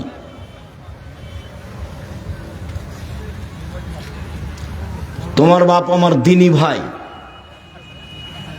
তোমার মা আমার দিনী বোন, গায়বান্ধা আমার শ্বশুর বাড়ি এলাকা, আত্মীয়তার অভাব নেই। কাজেই আমি কষ্ট দিতে আসিনি, আমি দুঃখিত। আপনার ছেলে মেয়ের জবাব আমি দেব না আপনি দিবেন? এটার কি উত্তর আপনার কাছে আছে? ছেলে মেয়ে জাতির জন্য বোঝা হলো কেন? মেয়ে এমন হলো কেন? কে জবাব দিবে? মা দিবে, ওর বাপ দিবে। আল্লাহ নবী বলছেন যে ওই বাপ আমার সাথে জান্নাতে থাকবে। কে? 1 মেয়েকে বিদ্যা শিখিয়ে দিল, 2 শিষ্টাচার শিখিয়ে দিল। বলো তো, ওই ফ্যাশন বোরকা পরে ভ্যানিটি ব্যাগ হাতে করে চলে যাওয়া বাজারে, এটাই কি শিষ্টাচার? কি দোলা ভাইয়ের সাথে এসেছে, আর এটা তো গায়বান্ধা, আপনারা হিসেবে একটু কম বদনাম করিয়েন। আচ্ছা ঠিক আছে, কমই করছি। জামাই এসেছে তো শাশুড়ি বলছে যুবতী মেয়েকে, তোর দুলা ভাইকে চা দিয়াই, পানি দিয়াই, পান দিয়াই, খাবার দিয়াই। তো একটা তো বিবাহ সূত্র দিয়েছেন, আর একটা এমনি ফাও দিলেন কেন? এটা তো কোলে করে নিয়ে বসে আছে। আপনি শ্বশুর, এটা চোখে পড়ে না? আপনি শাশুড়ি, এটা চোখে পড়ে না? কেন পড়ে না এটা চোখে? জামাই বাড়িতে এসেছে, খাবার দিবেন আপনি, ভাত দিবেন আপনি, পানি দিবেন আপনি, সব কিছু করবেন আপনি। তো আপনি আপনার মেয়েকে পাঠালেন কেন? কেন পাঠালেন? এর জবাব আমাকে দিতে হবে না তোমার বাপ দিবে? দেও, বলো ওকে দেখি। তোমার বাপ তো একটা মেয়ে বিবাহ সূত্র দিয়েছে, আর একটা ফাও দিল কেন? তুমি এখন বলো যে একে বাপ বলবে না, একে চাচা বলবা। বাপ তো মানে জিম্মেদার। 1 মেয়েকে বিদ্যা শিখিয়ে দিল, 2 মেয়েকে শিষ্টাচার শিখিয়ে দিল, 3 মেয়ের বিবাহ শাদী দিয়ে দিল, 4 মেয়ের সাথে ভালো আচরণ করলো, ওই বাপ আর আমি মুহাম্মদ সাল্লাল্লাহু আলাইহি ওয়াসাল্লাম জান্নাতে একসাথে এভাবে থাকবো। দুঃখিত সম্মানিত দিনী ভাই বোন, কি করতে পারি? অবস্থা দেখলে খুব কষ্ট হয়, চাল চলন দেখলে খুব কষ্ট হয়। সব জিম্মেদারি বাপ মায়ের উপরে চাপানো হয়েছে। কিছু কিছু হাদিস একটানা বাপের উপরে, কিছু কিছু হাদিস একটানা মায়ের উপরে, কিছু কিছু হাদিস বাপ মা উভয়ের উপরে। দুইজনকে পাশাপাশি আল্লাহ রাসূল রেখেছেন। একবার বলছেন যে কুল্লু মাউলুদিন ইউলাদ আলাল ফিতরা, প্রত্যেকটা ছেলে মেয়ে ইসলামী ধারণ ক্ষমতা নিয়ে জন্মগ্রহণ করে। প্রত্যেকটা মেয়ে ইসলামী পোশাক পরতে পারবে, এই ক্ষমতা তার ভিতরে আছে। প্রত্যেকটা ছেলে দাড়ি ছেড়ে দিতে পারবে, এই ক্ষমতা তার ভিতরে আছে। প্রত্যেকটা ছেলে প্যান্টটা টাকনোর উপরে রাখতে পারবে, এই ক্ষমতা তার ভিতরে আছে। কিন্তু টাকনোর নিচে রাখলো কেন? দাড়ি চাঁচলো কেন? নগ্ন ল্যাংটা পোশাক মেয়েটা পরলো কেন? তখন আল্লাহ রাসূল বলছেন যে ওর বাপ মা ওকে পরিয়েছে। আমি কি করতে পারি? এবারে হুবাহু আল্লাহ রাসূল বলছেন ফাবুহু ইউহাবেদানিহি, তার বাপ মা তাকে ইহুদি করেছে, ওয়ায়ুনাসসারানিহি, তার বাপ মা তাকে খ্রিস্টান করেছে, ইমাজ্জেসানিহি, তার বাপ মা তাকে আগুন পূজক করেছে। বাপ মা যেভাবে ছেলে মেয়েকে গড়ে তুলেছে, ছেলে মেয়ে সেভাবে গড়ে উঠেছে। এই হাদিসের সারমর্ম কথা বলা আছে চাঁপাইনবাবগঞ্জের ভাষায়, সঙ্গ দোষে লোহা ভাসে। লোহা তো পানিতে ছেড়ে দিলে ভাসবে, কাঠের সাথে লাগালে ভাসবে। কাঠের সাথে লাগিয়ে দেন লোহা, এবার লোহা কি হবে? ভাসবে। সঙ্গ দোষে লোহা ভাসে, এ হাদিসের তরজমা আল্লাহ রাসূল বলেছেন। মানে বাপ মাকে একসাথে বললেন যে তুমি তো তোমার ছেলে মেয়েকে ইহুদি করেছো, খ্রিস্টান করেছো, আগুন পূজক করেছো। ছেলে মেয়েকে যেইভাবে তোমরা দুইজন গড়ে তুলেছ, সেভাবে গড়ে উঠেছে। ওই যে ছেলেটাকে গুলি মারা হয়েছে, ওর মায়ের ঘটনা শোনো। কোন সময়তে, মানে আজানের পরে গেলে পিটাবে ওর মা। দেখো ওদের বিবরণে, এশার সালাতের পরে যদি বাড়িতে ঢুকে তাহলে ওর মা কি করবে? পিটাবে। ওইটা মার, তোমার মা নয় এটা। ওই যে তোমার বোন হ্যাঁ হ্যাঁ করে চলে গেল হাসতে হাসতে, ওর মা নাই? ও কি হিন্দু মেয়ে নাকি? ও কি খ্রিস্টান মেয়ে? তো এভাবে গেল কেন? ওর মা নাই, ও এমনি এসেছে দুনিয়াতে। তো কি মাও, কি মা? মা কাকে বলে? রাসূল সাল্লাল্লাহু আলাইহি সাল্লাম এক টানা মহিলাকে বলেছেন, মাকে বলেছেন এক টানা। যেমন আগের হাদিসটা বললেন এক টানা বাপকে। এক, বিদ্যা শিখিয়ে দিল বাপ। দুই, শিষ্টাচার শিখিয়ে দিল বাপ। তিন, মেয়ের সাথে ভালো আচরণ করলো। চার, বিবাহ দিয়ে দিল। তাহলে সেই মেয়ের পিতা আর আমি জান্নাতে একসাথে থাকবো। সবটুকু বাপের জন্য। এবার দেখেন সবটুকু মায়ের জন্য। যেটা বলতে যাচ্ছি সেটা খুব ভালোভাবে জানা আছে। জাবের রাদিয়াল্লাহু তাআলা আনহু বলেন, সফর থেকে আসছিলাম, আমরা মদিনায় ঢুকবো। তখন আল্লাহ রাসূল বলে, এই থামো থামো, সবাই এখানে থাকো, আমরা সকালে মদিনায় ঢুকবো। তখন জাবের রাদিয়াল্লাহু তাআলা আনহু বললেন, আল্লাহর নবী, আমি নতুন বিবাহ করেছি, আমাকে বাড়ি যেতে অনুমতি দেন। তখন আল্লাহ রাসূল বলছেন সাল্লাল্লাহু আলাইহি সাল্লাম, ও তুমি নতুন বিবাহ করেছো? তো কুমারী মেয়ে বিবাহ করেছো না তালাক প্রাপ্তা মেয়ে বিবাহ করেছো? তো জাবের রাদিয়াল্লাহু তাআলা বললেন যে তালাক প্রাপ্তা মেয়ে বিবাহ করেছে, বেশি বয়সের মেয়ে বিবাহ করেছে। কেন? কম বয়সের মেয়ে কেন বিবাহ করলে না? তুমি তার সাথে খেলতে, ও তোমার সাথে খেলতো। তুমি কুমারী মেয়ে কেন বিবাহ করলে না? তুমি তার সাথে খেলতে, ও তোমার সাথে খেলতো। এই পর্যন্ত আল্লাহ রাসূল বললেন। তখন জাবের রাদিয়াল্লাহু তাআলা বলছেন, আল্লাহ নবী শোনেন, আমার আব্বা উহুদের যুদ্ধে শহীদ হয়েছেন, 9 জন মেয়ে রেখে আমার 9 জন বোন আছে। আল্লাহ নবী শোনেন, আমার আব্বা উহুদের যুদ্ধে শহীদ হয়েছেন, 9 জন মেয়ে রেখে আমার 9 জন বোন আছে। আকরাহুনা তাযাওয়াজা মিসলাহুন্না, ওদের সমবয়সের কম বয়সের মেয়েকে বিবাহ করা পছন্দ করিনি 4টা কারণে। বেশি বয়সের মেয়ে বিবাহ করেছি 4টা কারণে। আমার বোনদের সমবয়সের মেয়েকে বিবাহ করা পছন্দ করিনি 4টা কারণে। বেশি বয়সের মেয়ে বিবাহ করেছি 4টা কারণে। এক, না, আমার স্ত্রী যেন আমার বোনদেরকে বিদ্যা শিখাতে পারে। 2, অলে তুরাজ্জালাহুন্না, আমার স্ত্রী যেন আমার বোনদেরকে শিষ্টাচার শিখাতে পারে। শিষ্টাচার কি জিনিস? শিষ্টাচার কি জিনিস তুমি বলো। যে দোকানে দাঁড়িয়ে জিনিস কিনছে এটাই শিষ্টাচার, তুমি বলো। এই যে ল্যাংটা হয়ে চলে যাচ্ছে প্যান্ট পরে স্কুলে, এটাই শিষ্টাচার, তুমি বলো। নগ্ন পোশাক পরে স্টেজে চলে যাচ্ছে স্কুলে, তুমি বলো এটা শিষ্টাচার। বড় মোবাইলে তোমার বোন দিন রাত ল্যাংটা মেয়ে দেখছে, পুরুষ দেখছে, বলো এটাই শিষ্টাচার। আরে মানুষ পশু প্রাণী হয়ে গেলেও তার ওখানে বুঝে যে এটা খারাপ, তুমি তো বলতে পারবে না এটা শিষ্টাচার। তাহলে হচ্ছে কেন? আমি বেশি বয়সের মেয়ে বিবাহ করেছি যাতে করে আমার স্ত্রী আমার বোনদেরকে শিষ্টাচার শিখাতে পারে। 3, বলে তুরাজ্জালাহুন্না, যাতে করে আমার স্ত্রী আমার বোনদের মাথার চুল চিরুনি করে সাজগোজ করে পরিপাটি করে রাখতে পারে। তোমার বোন চলে এলো বলে করে চলে গেল, জবাব আমি দিব না তোমার মা দিবে? ঢং ঢং করে কামিচ্ছে, চিকন চর খাটো বোরকা পরে চলে গেল, ফ্যাশন বোরকা পরে চলে গেল, ব্যাগ ভ্যানিটি ব্যাগ হাতে করে চলে গেল। ব্যাগ নিয়ে যাচ্ছে কেন তোমার বোন? কেন যাবে? যাবে কেন? তোমার বাপ মরেছে, তোমার মা মরেছে, যাবে কেন? দেখো না তুমি? সম্মানিত দিনী ভাই বোন, আমার স্ত্রী যেন আমার বোনদেরকে পরিপাটি সাজগোজ করে রাখতে পারে। 4, বলে তাকুমা আলাইহিন্না, আমার স্ত্রী যেন আমার বোনদেরকে পাহারা দিতে পারে। তো তোমার মা তো পাহারাদার, তাহলে বলো, এখন হাসছে ওভাবে বসে আছে তোমার বোনটা, তা এটা কি তোমার মা কি পাহারাদার?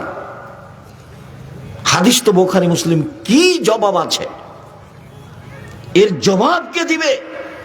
বক্তৃতার জগৎ একটা প্রায় মিথ্যা জগৎ। শতকরা 95 জন বক্তা মিথ্যুক, শতকরা 98 জন মুফাসসির মিথ্যুক। ধর্মের নামে মিথ্যা কথা বলছে, ধর্ম কি জিনিস তার জানাই নাই। যার থুঁথির জোর সেই বক্তা। জনগণ তো বুঝতে চায় না কোনটা সত্য কোনটা মিথ্যে। জনগণ তো হিসাব করতে পারে না ভালো মন্দ।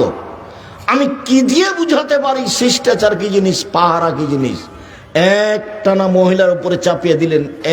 1, মাই বাচ্চাকে বিদ্যা শিখাবে। 2, মাই বাচ্চাকে শিষ্টাচার শিখাবে। 3, মাই বাচ্চাকে পরিপাটি করে রাখবে। 4, মা বাচ্চাকে পাহারা দিবে।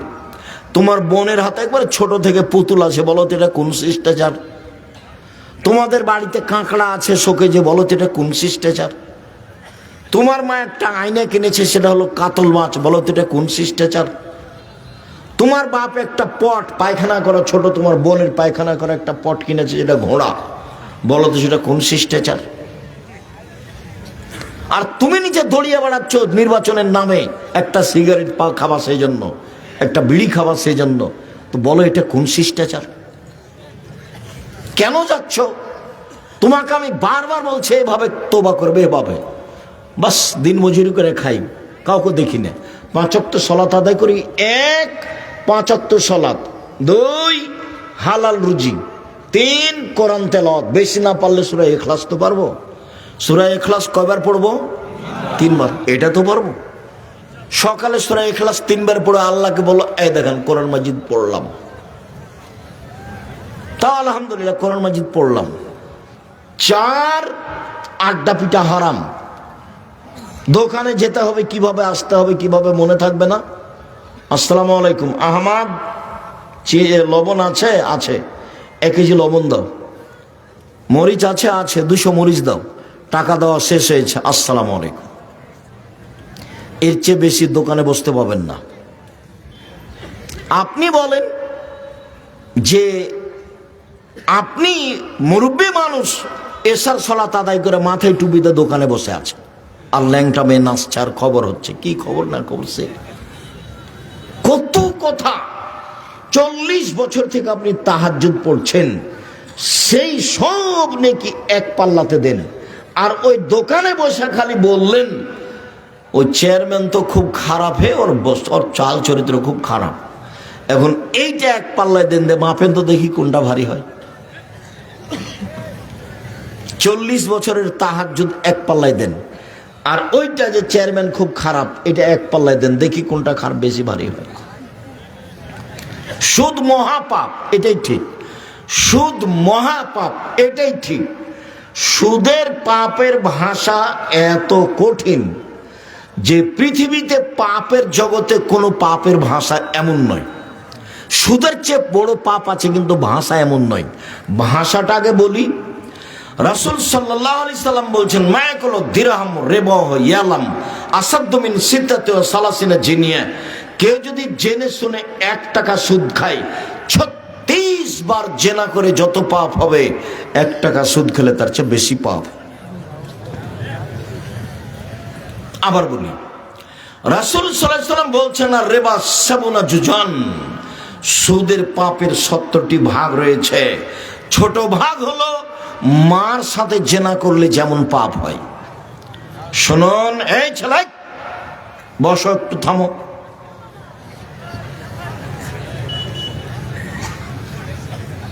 শিরক মহাপাপ, ভাষা এমন নয়।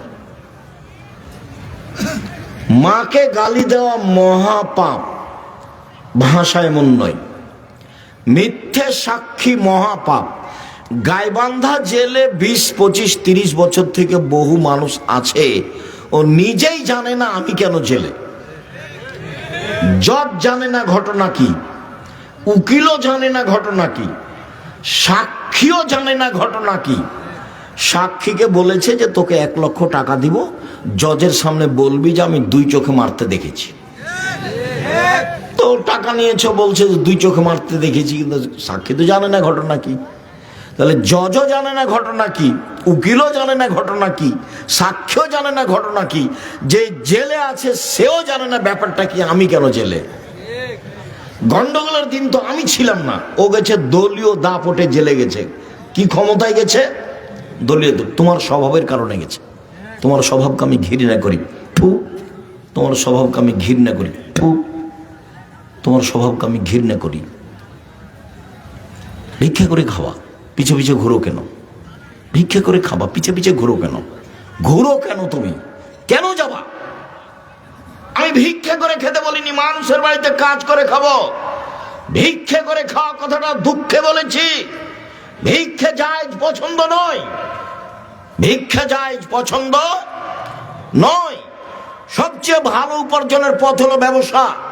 চকলেটের হোক, বাদামের হোক, তাতে আসে যায় না। ব্যবসা করে খাই, সকালে বাদাম নিয়ে বের হয়ে রাত 10টায় আসি, নিজের মতো চলি, নিজের মতো খাই, 5 ওয়াক্ত সালাত আদায় করি, হালাল রুজি করি, বাস শ্বাস চলে যাবে, দুনিয়া থেকে বিদায় হয়ে যাব, কোনো ঝামেলা থাকবে না। জোর করে টাকা আদায় করেছ, চাঁদাবাজি করেছ, দলীয় দাপট দেখিয়েছ। গাইবান্ধা জেলে 20-25 বছর থেকে ও জেলে আছে, নিজেই জানে না জেলে কেন। তুমি করেছ, তুমি দলীয় দাপটে তাকে জেলে দিয়েছ। তুমি মনে করছো আমি খুব ভালো কাজ করেছি। তুমি তো হায়া না, তুমি তো কুকুর শ্রীগাও, তুমি তো পশু প্রাণী।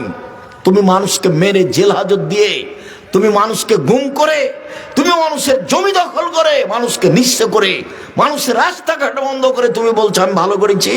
কে বলেছে তুমি ভালো? তুমি হায়া না, তুমি শয়তান, তুমি সবচেয়ে জালেম, তুমি অত্যাচারী, তুমি সমাজে বোঝা। রাহাজানি করে, জুলমাজি করে, লুটতরাজ করে, মারামারি করে, অন্যায় করে, অবিচার করে, অনাচার করে তুমি মানুষের কথা কে বলেছে? আমি বলিনি। আমি আব্দুর রাজ্জাক বিনিশু বলছি তুমি হায়া না, তুমি পশু।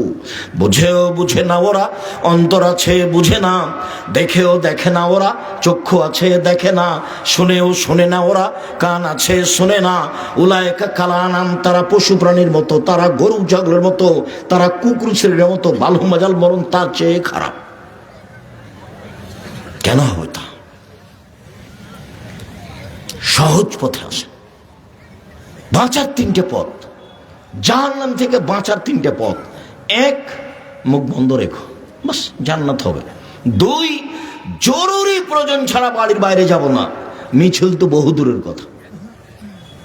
শীতের দিনে পিছে পিছে দুড়িয়া বেড়াতো বহু দূরের কথা, জরুরি প্রয়োজন ছাড়া বাড়ি বাইরে যাবা না, বাস জান্নাত হবে। 3 পাপের জন্য কাঁদো, জান্নাত হবে। রাসূল সাল্লাল্লাহু আলাইহি ওয়াসাল্লাম বললেন, পৃথিবীর মানুষ শোনো, তোমাদের কি হবে, যুগের কি হবে, তোমাদের কি হবে, যুগের কি হবে। সমাজের মানুষ যখন আগাছা হবে তখন তোমাদের কি হবে, যুগের কি হবে। সমাজের মানুষ যখন আগাছা হবে তখন তোমাদের কি হবে, যুগের কি হবে। তো সাহাবীগণ বলেন তাহলে কি করতে হবে? সবাই যদি সমাজে আগাছা হয়ে যায় তা আমি কি করব বলেন? তখন আল্লাহ রাসূল বলছেন, শোনো, এক আলজাম লিসানাক, মুখখান বন্ধ রেখো। সেই সময়ে তুমি তো মিছিল করছো, তুমি মুখ বন্ধ রেখেছো। 1 মুখ বন্ধ রেখো। 2 বাড়িতে থাকিও, বাড়িতে। 3 যেটা ভালো সেটা নিবা, যেটা খারাপ সেটা ছেড়ে দিবা। এই পর্যন্ত বলতেই সাহাবীগণ বলে উঠলেন, ঠিক আছে আল্লাহর নবী, বুঝলাম, আমি বাড়িতে থাকবো, কিন্তু প্রতিপক্ষ যদি আমাকে এসে বাড়িতে মারে? মারবে তো, তোমাকে মনে করছে যে তুমি আওয়ামী লীগ, তখন মারবে না? তুমি তো কয়দিন মারেছ, তোমার তো চরিত্র খারাপ, তুমি ভালো জানো। জেনা করলেই শুধু খারাপ চরিত্র হয়? জুলুম খুব খারাপ জিনিস, এর বিচার পরে হবে, জাহান্নামে চলেই গেছে। তো ঢোকেনি কেন, মরেনি এই জন্য। যত জুলুমবাজ দেখছো, যত অত্যাচার দেখছো, যারা রাহাজানি করছে, যারা জুলুমবাজি করছে, যারা মানুষের কাছে চাঁদা আদায় করছে জোর করে, এই জাহান্নামে চলেই গেছে। ঢোকেনি কেন, মরেনি এই জন্য। মরলেই ঢুকবে, এটাই হিসাব। সম্মানিত দিনী ভাই বোন, অবাক হতে হয়। চট করে একটা কথা মনে পড়ছিল যে এখন ভূমিকম্প কেন, ঢাকায় ভূমিকম্প কেন, দেশে ভূমিকম্প কেন? 3টা কারণে ভূমিকম্প হয়, 3টা কারণে। 1, এই যে সারেবুল খমরা, যখন মানুষ নেশাদার দ্রব্য পান করবে, তখন যখন মানুষ নেশাদার দ্রব্য পান করবে, প্রায় মানুষই সিগারেট খায়, প্রায় মানুষই বিড়ি খায়, প্রায় মানুষই মদ খায়, প্রায় মানুষই গাঁজা খায়, প্রায় মানুষই হিরোইন খায়। যখন মানুষ নেশাদার দ্রব্য পান করবে তখন ভূমিকম্প হবে। 2, জাহারাতিল কায়নাত, মেয়েরা যখন নাচবে, সব দোকানে মেয়ে নাচে, সব মোবাইলে মেয়ে নাচে, সব বাড়িতে মেয়ে নাচে, তো ভূমিকম্প তো হবেই, ভূমিকম্প তো হবেই। সব মোবাইলে মেয়ে নাচে, প্রায় সব মোবাইলে, সব দোকানে মেয়ে নাচে, সব বাড়িতে মেয়ে নাচে। আল্লাহ রাসূল বলছেন, মেয়েরা নাচলে ভূমিকম্প হবেই। স্কুল তো চলে না মেয়ে নাচানো ছাড়া, হেডমাস্টারই চলে না ঢোল লাগ ছাড়া, মেয়ে নাচানো ছাড়া। আর তোমার বাপ মায়ের চলে না জন্মদিবস ছাড়া। জন্মদিবস শিরক, মৃত্যু দিবস শিরক, 16 ডিসেম্বর শিরক, 26শে মার্চ শিরক, 21শে ফেব্রুয়ারি শিরক, পৃথিবীর যে কোনো দিন পালন করা শিরক। গলায় তাবিজ ঝুলানো শিরক, মাদুলি ঝুলানো শিরক, তুলসী গাছ তুলে ফেলা যাবে না এই কথা বলা শিরক, গরুকে লাথি মারা যাবে না এই কথা বলা শিরক, ধানের উপর দিয়ে জুতা পায়ে দিয়ে হাঁটা যাবে না এই কথা বলা শিরক, কবরে সিজদা করা শিরক, কবরে কিছু চাওয়া শিরক, পীরের কাছে কিছু কথা বলা শিরক। বাংলাদেশে শুধু শিরকের বন্যা চলছে, এগুলো সবই শিরক। তো তুমি মানুষ কোথায় আছো? এখন তো মানুষ নির্বাচনের নাম দিয়ে যাচ্ছে, এই হিন্দুদের মেলাতে যাচ্ছে, হিন্দুদের মন্দির ঠিক করে দিচ্ছে, কত কি করছে। কি দেখাতে চাও? আর তুমি তার পিছু পিছে ঘুরো। যখন তোমাকে আমি দেখি ঘুরতে, আমি গাড়ি নিয়ে যাই, তোমাকে দেখি তুমি পিছনে পিছনে মোটরসাইকেলে ঘুরছো আর যে মিছিল করছো, তখন তোমাকে এত ঘৃণা করি আমি। তোমার চেয়ে আমার কাছে খারাপ মানুষ আর কেউ থাকে না। তোমার চরিত্র আমার কাছে এত খারাপ। তোমাকে আমি 30 বছর থেকে বলে আসছি, সহজ জীবন, বারবার বলছি, সহজ জীবন, 5 ওয়াক্ত সালাত, হালাল রুজি, কি দিনমজুরি। সহজ জীবন, হালাল রুজি, কি বাদাম বিক্রি। বাদাম বিক্রি করতে হবে এ কথা আমি বলিনি। কোটি টাকার ব্যবসা করো, দেশের সবচেয়ে বড় ব্যবসায়ী হও। টাকা দিয়ে সরকারকে উঠাতে হবে না, নামাতে হবে না। টাকা ইনকাম করি অসহায় মানুষের পাশে দাঁড়ানোর জন্য। জান্নাত পেতে রাজি নই, জান্নাত কিনতে রাজি। 5 ওয়াক্ত সালাত আদায় করে জান্নাত পাওয়া যায় কিনা যায় না, হজ করে জান্নাত পাওয়া যায় কিনা যায় না। শুনুন, রমজান মাসে রোজা সিয়াম থেকে জান্নাত পাওয়া যায়, জান্নাত কিনা যায় না। অসহায় মানুষকে দান করলে জান্নাত কিনা যায়, দান দিয়ে জান্নাত কিনা যায়। আল্লাহ বলছেন তোমার টাকার বিনিময়ে আর তোমার জানের বিনিময়ে আমি জান্নাত বিক্রি করে দিলাম। তো টাকাই নাই, তো তুমি জান্নাত কিনবা কিভাবে? আমি বড় ব্যবসা করি, এই জন্য জান্নাত কেনার জন্য আমি জান্নাত পেতে রাজি নই, আমি জান্নাত কিনতে রাজি। ব্যবসা করো, আমি তো নিচে নেমেছি চক্রের ব্যবসায়ী। 3, যারা বাদ্যযন্ত্রে লিপ্ত থাকে, যখন বাদ্যযন্ত্র সমাজে বেড়ে যাবে তখন ভূমিকম্প হবে। শুনুন, 3টি পাপের কারণে 3টি বিপদ আছে। 1, ভূমিকম্প হবে। 2, সন্ধ্যা থাকবে মানুষ, সকালে হবে শোর বানর। 2, সন্ধ্যায় থাকবে মানুষ, সকালে হবে শোর বানর। একবার হুবাহু শুক্র হয়ে যাবে, হুবাহু। 3, সমস্যা নেমে আসবে, যেখানে সেখানে মারামারি, মাদ্রাসায় মারামারি, মসজিদে মারামারি, রাস্তাঘাটে মারামারি, কেউ কাউকে মানবে না 3টা পাপের কারণে। সম্মানিত দিনী ভাই বোন, আমি আপনার খুব কাছে থেকে আপনাকে শক্তভাবে বলছি আপনি এই পথ থেকে ফিরে আসুন।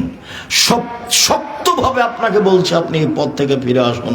আপনি আমার দিনী ভাই, আপনি আমার দিনী বোন, আপনাকে আমি অনুরোধ করে বলছি, আপনি আমার দিনী বোন। আমি আব্দুর রাজ্জাক বিন ইউসুফ এসেছি, আপনি জানলেন, এরপর আপনি চলে গেলেন কেন? এভাবে দেবরের সাথে আসলেন কেন? গল্প করতে করতে চলে গেলেন কেন? আপনার শরম হয় না কেন? মহিলা মানুষ, আপনার হায়া হয় না কেন? আপনার ইতস্তবোধ হয় না কেন? আপনার লজ্জাবোধ হয় না কেন? লজ্জা আপনি বেঁচে খেলেন কেন? লজ্জা আপনি বেঁচে খেলেন কেন? মহিলা মানুষ, আপনি কথা বলেন কি করে এইভাবে? তাহলে কি আপনার বাপ নেই? তাহলে কি আপনার ভাই নেই? সম্মানিত দিনী ভাই বোন, একটু শোনো। সম্মানিত দিনী ভাই, আপনি একটু শোনেন। এই ছেলে শোনো, দেখো 1 মিনিট, বাপ কাকে বলে? দেখো তো বাপ কাকে বলে। এদিকে দেখো। আয়েশা রাদিয়াল্লাহু তাআলা আনহা বলেন, আমরা এক সফর থেকে আসছিলাম, আমার গলায় হার ছিল আমার বড় বোন আসমার। চট করে হারটা হারিয়ে গেল, খুঁজে পায় না। জনগণ আটকা পড়ে গেল, সালাতের নামাজের টাইম হয়ে গেছে, পানি নেই, ওযু করতে পারি না, সালাত আদায় করতে পারি না, যেতেও পারি না, হার খুঁজেও পায় না, বড় বিপদে পড়ে গেলাম। প্রায় 1400 মানুষ। ইতিমধ্যে জনগণ আমার আব্বার কাছে গেল, আমার আব্বার কাছে অভিযোগ করলো, আপনি জানেন কি হয়েছে? আপনার মেয়ে হার হারিয়েছে, খুঁজে পাচ্ছি না, যেতেও পারি না। তাই এই কথা শুনে আবু বকর সিদ্দিক আসলেন। আয়েশা রাদিয়াল্লাহু তাআলা আনহা বলেন, আবু বকর সিদ্দিক আমার পাশে এসে আমার কোমরের উপরে এত জোরে মারলেন, পাল্লাকা জানি লাখ জাদান সাদিদা, খুব জোরে মারলেন।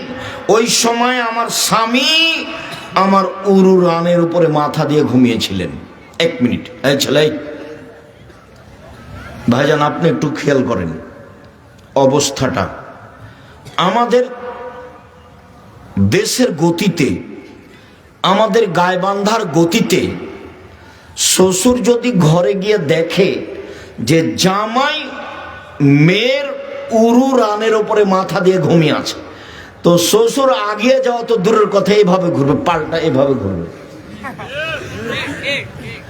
কথা বুঝাতে পারিনি মনে হয়, বাস্তবতা। মানে শ্বশুর আগিয়ে যাওয়া তো বহু দূরের কথা, দেখলে কি হবে?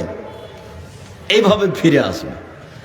তো আয়েশা রাদিয়াল্লাহু তাআলা আনহা বলেন, আমার আব্বা আসলেন, তখন আমার স্বামী আমার উরু রানের উপরে মাথা দিয়ে ঘুমিয়েছিলেন।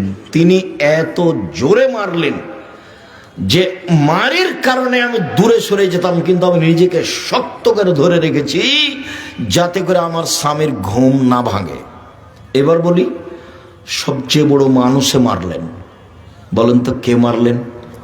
আবু বকর সিদ্দিক রাদিয়াল্লাহু তাআলা মারলেন। আপনি মনে রাখবেন, আদম থেকে নিয়ে কিয়ামত পর্যন্ত নবী রাসূল ব্যতীত যত মানুষ এসেছে, আছে, আসবে, সবার চেয়ে দামি মানুষ হলেন আবু বকর সিদ্দিক রাদিয়াল্লাহু তাআলা। কে ব্যতীত? নবী রাসূল ব্যতীত পৃথিবীতে সবচেয়ে দামি মানুষ কে? আবু বকর সিদ্দিক রাদিয়াল্লাহু তাআলা। ইনি মারলেন। সবচেয়ে দামি মহিলাকে মারলেন, একবারে মা হাওয়া থেকে নিয়ে কিয়ামত পর্যন্ত যত মহিলা এসেছে, আছে, আসবে, সবার চেয়ে দামি মহিলাকে মারলেন। কাকে মারলেন? আয়েশা রাদিয়াল্লাহু আনহা মারলেন। সবচেয়ে বড় মানুষের সামনে মারলেন, নবী রাসূল নির্বিশেষে, জনগণ নির্বিশেষে, সবার চেয়ে দামি মুহাম্মদ সাল্লাল্লাহু আলাইহি সাল্লাম, তার সামনে মারলেন। বিবাহদারী মেয়েকে মারলেন। বিবাহদারী ভাষা বুঝেন কি? বিবাহদারী মানে বিবাহিতা মেয়ে। বিবাহিতা মেয়েকে মারলেন মানে মেয়ের কি হয়ে গেছে? বিবাহ হয়ে গেছে। বিবাহিতা মেয়েকে মারলেন। পূর্ণ যুবতী মেয়েকে মারলেন। জামাইয়ের সামনে মারলেন। দিন দুপুরে মারলেন। প্রায় 1400 মানুষের সামনে মারলেন। হাত দিয়ে মারলেন।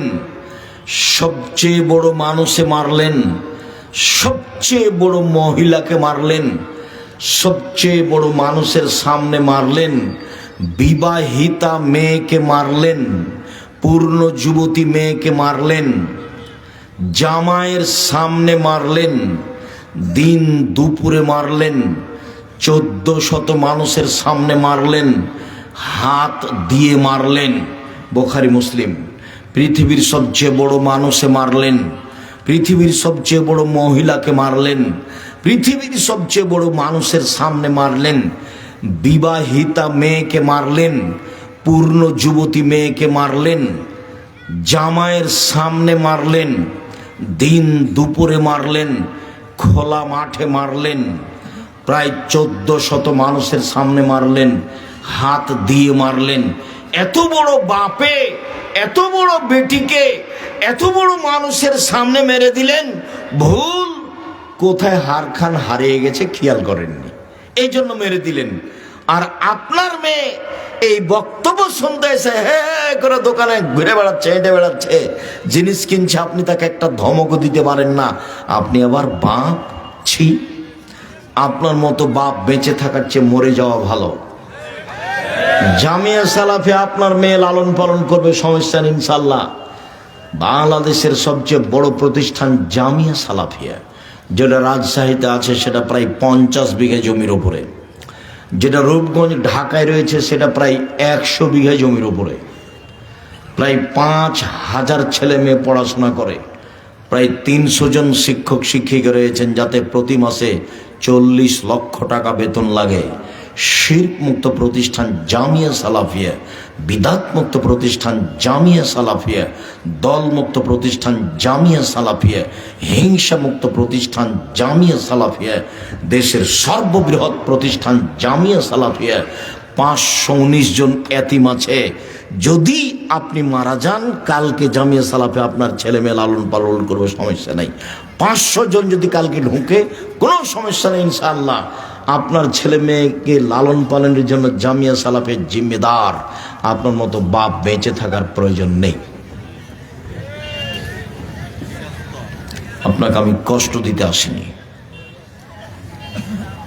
সম্মানিত দিনী ভাই বোন, আপনার কারণে আপনার ছেলে মেয়ে জাহান্নামে চলে যাক, সেটা আমি চাইনি। আল্লাহ রাসূল বলছেন, কুল্লুকুম রাইন ও কুল্লুকুম মাসউলুন রায়াতিহি। প্রত্যেকেই নিজ নিজ দায়িত্বশীল, তার দায়িত্ব সম্পর্কে বিচার মাঠে জবাব দিতে হবে। অল ইমামুন নাস আলান নাস রাইন ও মাসউলুন রায়াতিহি। যে দেশের নেতা, তার নেতৃত্ব সম্পর্কে জবাব দিতে হবে। অরাজুল রাইন ফি আহলে বাইতিহি। যে বাড়ির মালিক, ছেলে মেয়ের পিতা, স্ত্রীর স্বামী, তাকে বিচার মাঠে জবাব দিতে হবে। অল মারাত রায়ে।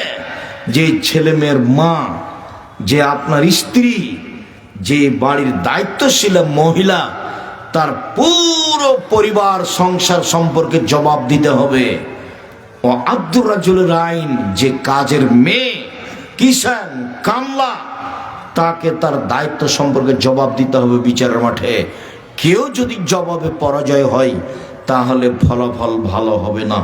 সম্মানিত দিনী ভাই বোন, আমি আলোচনা সদাচরণ করতে চেয়েছিলাম, কেন যেন আপনার অবস্থা দেখে আমি একটু পরিবেশ আঁচ করে আপনার সামনে কথাগুলি বললাম।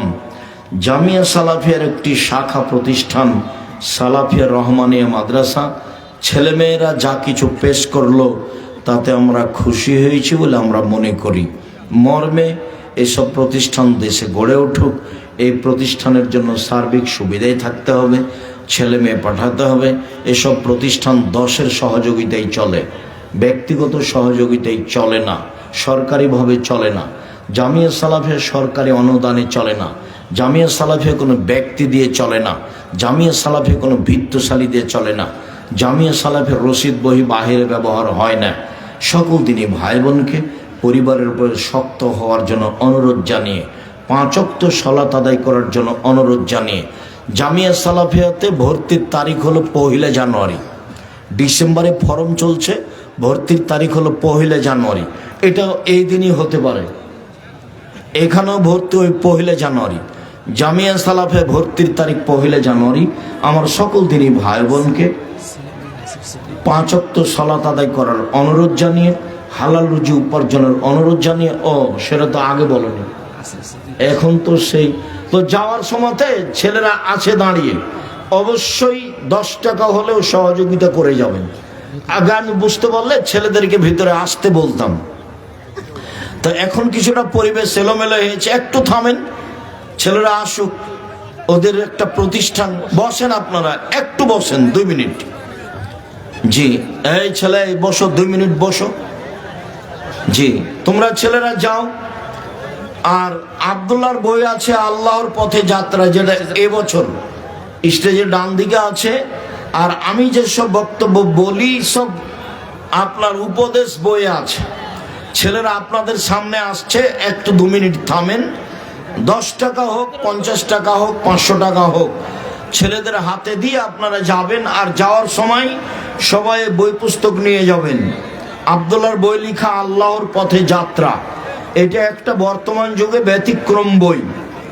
আর 1000 ফতোয়ার বই আছে, যেটা আমাদের সম্পাদনায় আছে। একটা বইয়ে 1000, প্রায় 1000 ফতোয়া আছে। আর সব বক্তব্য আপনি উপদেশ বইয়ে পাবেন।